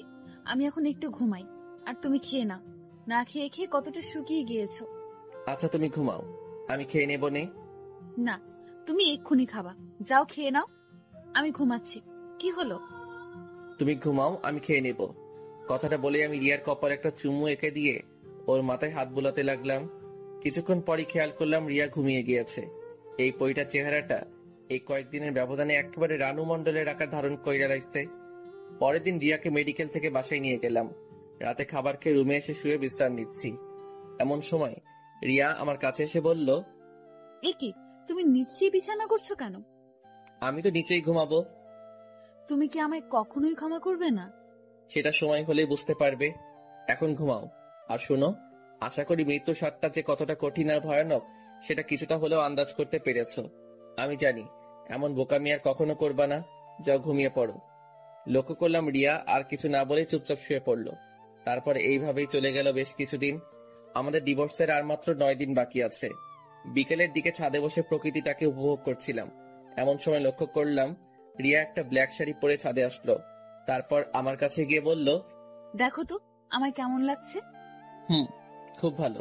রিয়া শুনো। বলো। দেখো, আমি তোমাকে একটা কথা বলবো বলবো করে আর বলা হচ্ছে না, কিন্তু এই কথাটা তোমার জানাটা খুব জরুরি। তুমি কষ্ট পাবে ভেবেই এতদিন তোমাকে এই কথাটা বলি নাই। কি এমন কথা? আসলে তুমি আর আমাকে পাবে না, কারণ এখন আমি অন্য কারো। তুমি যেদিন রোহানের সাথে মিট করতে গিয়েছিলে, আমি ওই দিনই তোমার সব কাহিনী জেনে গিয়েছিলাম। আর তারপরই আমার এক কলেজ ফ্রেন্ড রুহি আমার সব কথা কিভাবে যেন জানতে পারে। আর ও আমাকে কলেজের শুরু থেকেই নাকি পছন্দ করত, কিন্তু ভয় কখনো বলতেও পারে নাই। তারপর আমার এই অসহায়ত্বের কথা জেনে ও আমাকে আমার সারা জীবন পাশে থাকার আশ্বাস দেয়। ভাবলাম তুমি তো আর আমার নেই, লাইফে ভালো থাকার জন্য অন্তত কাউকে তো প্রয়োজন। আর মেয়েটা অনেক নম্রভদ্র, এক কথায় যে কারোর মনের মতো। তাই আমিও রাজি হয়ে গিয়েছিলাম। দেখো রিয়া, আমার আর কিছু করার ছিল না। আমি নিজেকে সামনে নেওয়ার কোনো মাধ্যমই খুঁজে পাচ্ছিলাম না। তাই অনেক ভেবেচিন্তে রুহির প্রপোজালে রাজি হয়ে যাই। রিয়া প্লিজ, তুমি আমাকে ভুলে যাও। আমি রুহিকে ঠকাতে পারবো না। স্তব্ধ হয়ে আমার দিকে তাকিয়ে আছে। মুখে কোনো আওয়াজ নেই, আছে শুধু একরাশ হতাশা আর চোখের জল। ও রিয়া আর কিছু না বলেই ছাদ থেকে নিচে চলে যেতে লাগলো। বেচারি নিশ্চয়ই এখন রুমে গিয়ে ফুপিয়ে ফুপিয়ে কান্না করবে। তারপর দেখতে দেখতেই আরো 4টা দিন কেটে গেল, আর মাত্র 5টা দিন। তারপরই আমার আর রিয়া রাস্তা আলাদা, দুজন দুই দিকে। কেউ কাউকে চাইলেই দেখতে পারবো না, চাইলেই তার সাথে ঝগড়া করতে পারবো না। কেউ আর আমাকে জ্বালাবেও না। আমারও আর কারো জন্য সময় মতো বাসায় ফিরতে হবে না। আমরা দুজনেই মুক্ত হয়ে যাব। কারোরই কোনো ধরনের প্যারা থাকবে না, থাকবে না কারো অভিযোগ। আচ্ছা, আমরা দুজন আলাদা হলেই কি সব ঠিক হয়ে যাবে? আমরা সত্যি দুজন দুজনকে ছাড়া হ্যাপি থাকবো? কতগুলো আমাদের বাসার করিডোরে দাঁড়িয়ে ভাবছি। ঠিক তখনই কারো ঠান্ডা আর শীতল হাতের স্পর্শে পিছনে ফিরে তাকাতেই দেখি আম্মু। আম্মু তুমি? হ্যাঁ আমি। তোরা তো নিজেদের ইচ্ছেতেই আলাদা হয়ে যেতে চাচ্ছিস। আচ্ছা, তোরা আলাদা হয়ে গেলে কি ভালো থাকবি? তোদের সমস্যাটা কি জানিস? কি? তোদের ইগো। এই ইগোটাকে তোরা প্রাধান্য দিতে গিয়ে তোরা নিজেরাই হেরে যাচ্ছিস, আর জিতে যাচ্ছে ইগো। একটু ভেবে দেখিস, রিয়া এই পর্যন্ত যা যা করেছে আমি সব কিছুই জানি। মানে তুমি কি জানো? রোহানের ব্যাপার থেকে শুরু করে সবকিছুই জানি। তবে মেয়েটা না বুঝে ভুল করে ফেলেছে, তাই বলে তুই ওর মতো ভুল করবি? কথাটা বলেই আম্মু রুমের দিকে পা বাড়ালো। আমারও কেন যেন কিছু ভালো লাগছিল না, তাই রুমে গিয়ে একটু ঘুমানোর চেষ্টা করলাম, কিন্তু কিছুতেই ঘুম আসছিল না। এমন সময় রিয়া এসে বলল, তুমি কি ফ্রি আছো? কিন্তু কেন? না মানে একটু আমাদের বাসায় যাবা? আব্বু আম্মুকে খুব দেখতে ইচ্ছে করছে। কিছুদিন পরে তো একবারের জন্য তোমার আব্বু আম্মুর কাছে চলে যাবে। এই কথাটা বলতে গিয়েও কেন যেন বলতে পারলাম না। আচ্ছা, কখন যাবে? মুখে মলিন হাসি বজায় রেখে বলল, বিকেলে। আচ্ছা ঠিক আছে। তারপর বিকেল হতেই রিয়াকে নিয়ে ওর বাসার উদ্দেশ্যে রওনা হলাম। গাড়িতে বসে আছি, এমন সময় রিয়া আমাকে বলে উঠল, স্যার, এইটা হয়তো আমাদের বাসায় তোমার শেষ যাওয়া, তাই না? হয়তো। আচ্ছা, তোমার হাতটা একটু ধরতে পারি? আমি রিয়ার দিকে তাকাতেই দেখি ও কান্না করতেছে। ধরো। আর শুনো, এখন আর কান্না করে কোনো লাভ হবে না। নিজেকে সামনে নেওয়ার চেষ্টা করো। বিলিভ করো, আমি না অনেক ট্রাই করেছি, কিন্তু আমি কি করব, আমি যে পারছি না। সময় নাও, আস্তে আস্তে সব ঠিক হয়ে যাবে। কিছুক্ষণ পরেই আমরা আমাদের গন্তব্যে পৌঁছালাম, মানে আমার শ্বশুর বাড়িতে।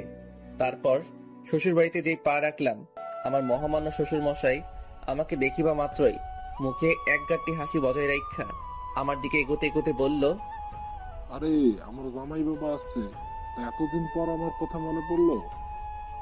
আব্বাজান, আমার তো আপনার কথা প্রতি মুহূর্তেই মনে পড়ে, তাই তো আপনাকে দেখতে চলে এলাম। তা আব্বাজান আপনি ভালো আছেন তো? হ্যাঁ বাবা, তুমি চলে আসছো না, এখন তো এমনিতেই ভালো থাকো। যাও বাবা, ফ্রেশ হয়ে রুমে গিয়ে একটু বিশ্রাম করে নাও। তারপর শাশুড়ি আম্মার খোঁজ খবর নিয়েই ফ্রেশ হয়ে রুমে এসে বিশ্রাম নিচ্ছি। এমন সময় আমার শাশুড়ি আম্মা আইসা আমার আব্বু আম্মু সহ আমার 14 গোষ্ঠীর খোঁজ খবর লইয়া আবারও আমার একা রুমে থইয়া আমার শাশুড়ি আম্মা ভাগা দিল। তারপর ঘন্টাখানেক শ্বশুর বাড়িতে কাটাইয়া আবারও রিয়ারে লইয়া আমাদের বাসার উদ্দেশ্যে রওনা হইলাম। পরের দিন আর মাত্র 2 দিন, এই 2টা দিনই আমি আর রিয়া একসাথে থাকতে পারবো। তারপরই সব শেষ। দুপুরের দিকে মোবাইলের কলের রিংটংটা বেজে উঠতেই দেখি রুবেলের কল। কি রে? সাদ, তুই এক্ষুনি একটু আমাদের আড্ডাখানায় আয় তো। এখন আসতে পারবো না, আমার ভালো লাগছে না। দোস্ত, খুব জরুরি দরকার, প্লিজ তুই আয়। কি যেন কিভাবে বলে দিলাম। আচ্ছা ঠিক আছে, আসতেছি। তারপর হাতে টি শার্টটা নিয়ে আড্ডাখানার উদ্দেশ্যে বেরিয়ে পড়লাম। ওখানে যেতেই দেখি রুবেলের সাথে রিয়ার আব্বু বসা। আমি রিয়ার আব্বুর কাছে গিয়েই, আব্বা আপনি এখানে? তো বাসায় চলেন। উনি দাঁড়িয়ে আমার কাঁধের উপর হাত দিয়ে একটা দীর্ঘশ্বাস ছাড়ে। না বাবা, বাসায় যাব না। সে কি, কেন? তুমি অন্তত আমাকে জানাতে পারতে, তোমরা নিজেদের ইচ্ছা অনুযায়ী আলাদা হয়ে যাচ্ছ। আব্বা, আপনি এসব কেমনে জানলেন? কালকে রিয়াকে দেখে কেমন যেন মন মরা লাগছিল। পরে দেখলাম যে রিয়া ওয়াশরুমে গিয়ে কান্না করতেছে। আমার তখনই সন্দেহ হয় তোমাদের মধ্যে কিছু একটা হয়েছে। তারপর খোঁজ খবর নেওয়ার পর জানতে পারলাম তোমরা আলাদা হয়ে যাচ্ছ। আচ্ছা, তোমাদের সমস্যাটা ওটাও আমি জানতে চাই না। শুধু আমার কষ্টটা এখানেই, তোমরা আমাদের কিছু না জানিয়েই। দেখো বাবা, আমি জানি আমার মেয়ের সাথে কেউই সুখী হতে পারবে না, কিন্তু তোমাকে দেখে আমি ভরসা পেয়েছিলাম অন্তত তুমি আমার মেয়েকে বুঝতে পারবা, তাকে কখনো ছেড়ে যাবে না।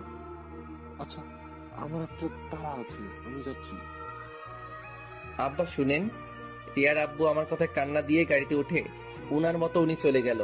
আমিও কোনো কিছু ভাবতে পারছি না কি থেকে কি হয়ে গেল। পরের দিন রিয়াকে নিয়ে উকিলের অফিসের উদ্দেশ্যে রওনা হয়েছি। আজকেই হয়তো আমাদের বিশ্বটা আলাদা হয়ে যাবে। আর মাত্র কয়েকটা মিনিট আমরা স্বামী স্ত্রী হিসেবে থাকবো। লক্ষ্য করলাম রিয়া স্তব্ধ হয়ে গাড়িতে বসে আছে, মুখে একটু হাসি নেই, আছে শুধু হাহাকার, বিষাদের যন্ত্রণার ছাপ। মেয়েটা নিজেও কখনো ভাবিনি তাকে একদিন এমন একটা কঠিন পরিস্থিতির শিকার হতে হবে। গাড়ি থেমে যাওয়ার আওয়াজে বাইরে তাকাতে দেখি আমরা আমাদের গন্তব্যে চলে এসেছি। গাড়ি থেকে নেমে রিয়াকেও নামতে বললাম। তারপর রিয়াকে নিয়ে উকিলের অফিসে ঢুকতেই উকিল সাহেব আমাদের বসতে বললেন। তা আপনাদের মতামত কি? রিয়ার দিকে তাকাতেই দেখি ও আনমনা হয়ে মানসিক রোগীর মতো স্তব্ধ হয়ে আছে। আমি রিয়াকে একটা ঝাঁকুনি দিয়ে, রিয়া তুমি ঠিক আছো তো? আমি ঠিক আছি। উকিল সাহেবকে উদ্দেশ্য করে, আমরা এই 3 মাসে যতটুকু বুঝতে পারলাম আমরা কখনোই আলাদা হয়ে ভালো থাকতে পারবো না, সো আমরা ডিভোর্স চাচ্ছি না। আমার মুখে এই কথাটা শোনা মাত্রই রিয়া হা হয়ে আমার দিকে তাকিয়ে আছে। মনে হচ্ছে আমাকে ও এর আগে কখনো দেখেই নাই। তারপর আমি রিয়ার হাতটা ধরে হ্যাঁচকা টান দিয়ে চেয়ার থেকে উঠিয়ে একটা মুচকি হাসি দিয়ে বললাম, এই যে মিস চলেন, বাসায় যেতে হবে। তারপর রিয়াও একটা সেই লেভেলের হাসি মাইরা কইল, চলে আমার বাবুর আব্বু। তারপর সোজা গাড়িতে উঠাই বাড়ির উদ্দেশ্যে রওনা হইলাম। গাড়িতে বসে আছি এমন সময় রিয়া বলে উঠল, আচ্ছা একটা কথা আমি কিছুতেই মিলাতে পারছি না। কি কথা? তুমি রুহির কি হবে গো? লেখকা, তাই তো। আচ্ছা সমস্যা নাই, তোমার সতীন মানাইয়া নিমো। কি হারামজাদা, তুই শুধু আমার, অন্য কেউ ভাগ বসাতে আসলে মেরে তক্তা বানিয়ে দেব। ভাইরে, এইবার আমার কলারটা ছাড়। আর রুহি বলতে কেউ নাই, ওটা এমনি তোমাকে বলেছিলাম। কি তার মানে তুই আমাকে কষ্ট দেওয়ার জন্য? আমার বুকের কাছে জড়িয়ে নিয়ে ও ওলে আমার সোডাটা, তোমাকে কষ্ট দেওয়ার জন্য বলি নাই তো। তুমি যেন আমাকে কখনো ছেড়ে না যাও, ওই জন্য ওইটা করেছি। এখন তো বুঝতে পারছো প্রিয় মানুষটা অন্য কারো হয়ে গেলে কতটা কষ্ট হয়। I am really sorry. এই লক্ষ্মী, সরি বলা লাগবে না। তারপর বাসায় ফিরতেই আম্মু আমাদের দুইটারে এক লগে দেখা সেই লেভেলের শক খাইয়া ফিট হইয়া গেল। আর খুশিতে গদগদ করতে আমার পেটে একখানা গুতা মাইরা কইল, আমার কিন্তু খুব তাড়াতাড়ি একটা নাতি চাই। আমিও এক ডিব্বা লজ্জা লইয়া ওই স্থান থেকে ভাগা দিয়া সোজা আমার রুমে আইসা শুইয়া ঘুমাইতে লাগিলাম। রাতের খাওয়া দাওয়া শেষ করে রুমে আসতেই রিয়ারে কইলাম, বউ গো। বলো। আমার পরাণের স্বামী। আম্মা আছে কি কইছিল মনে আছে? উনাকে ডাকে একটা নাতি আইনা দিতে হইব। যা, তোমার লজ্জা শরম নাই? পাঠকদের সামনেই এসব কথা বলতেছো। তাই তো। ভাইজান ভাগেন, আপনাদেরকে আর কিছু কওনা যাইতো না?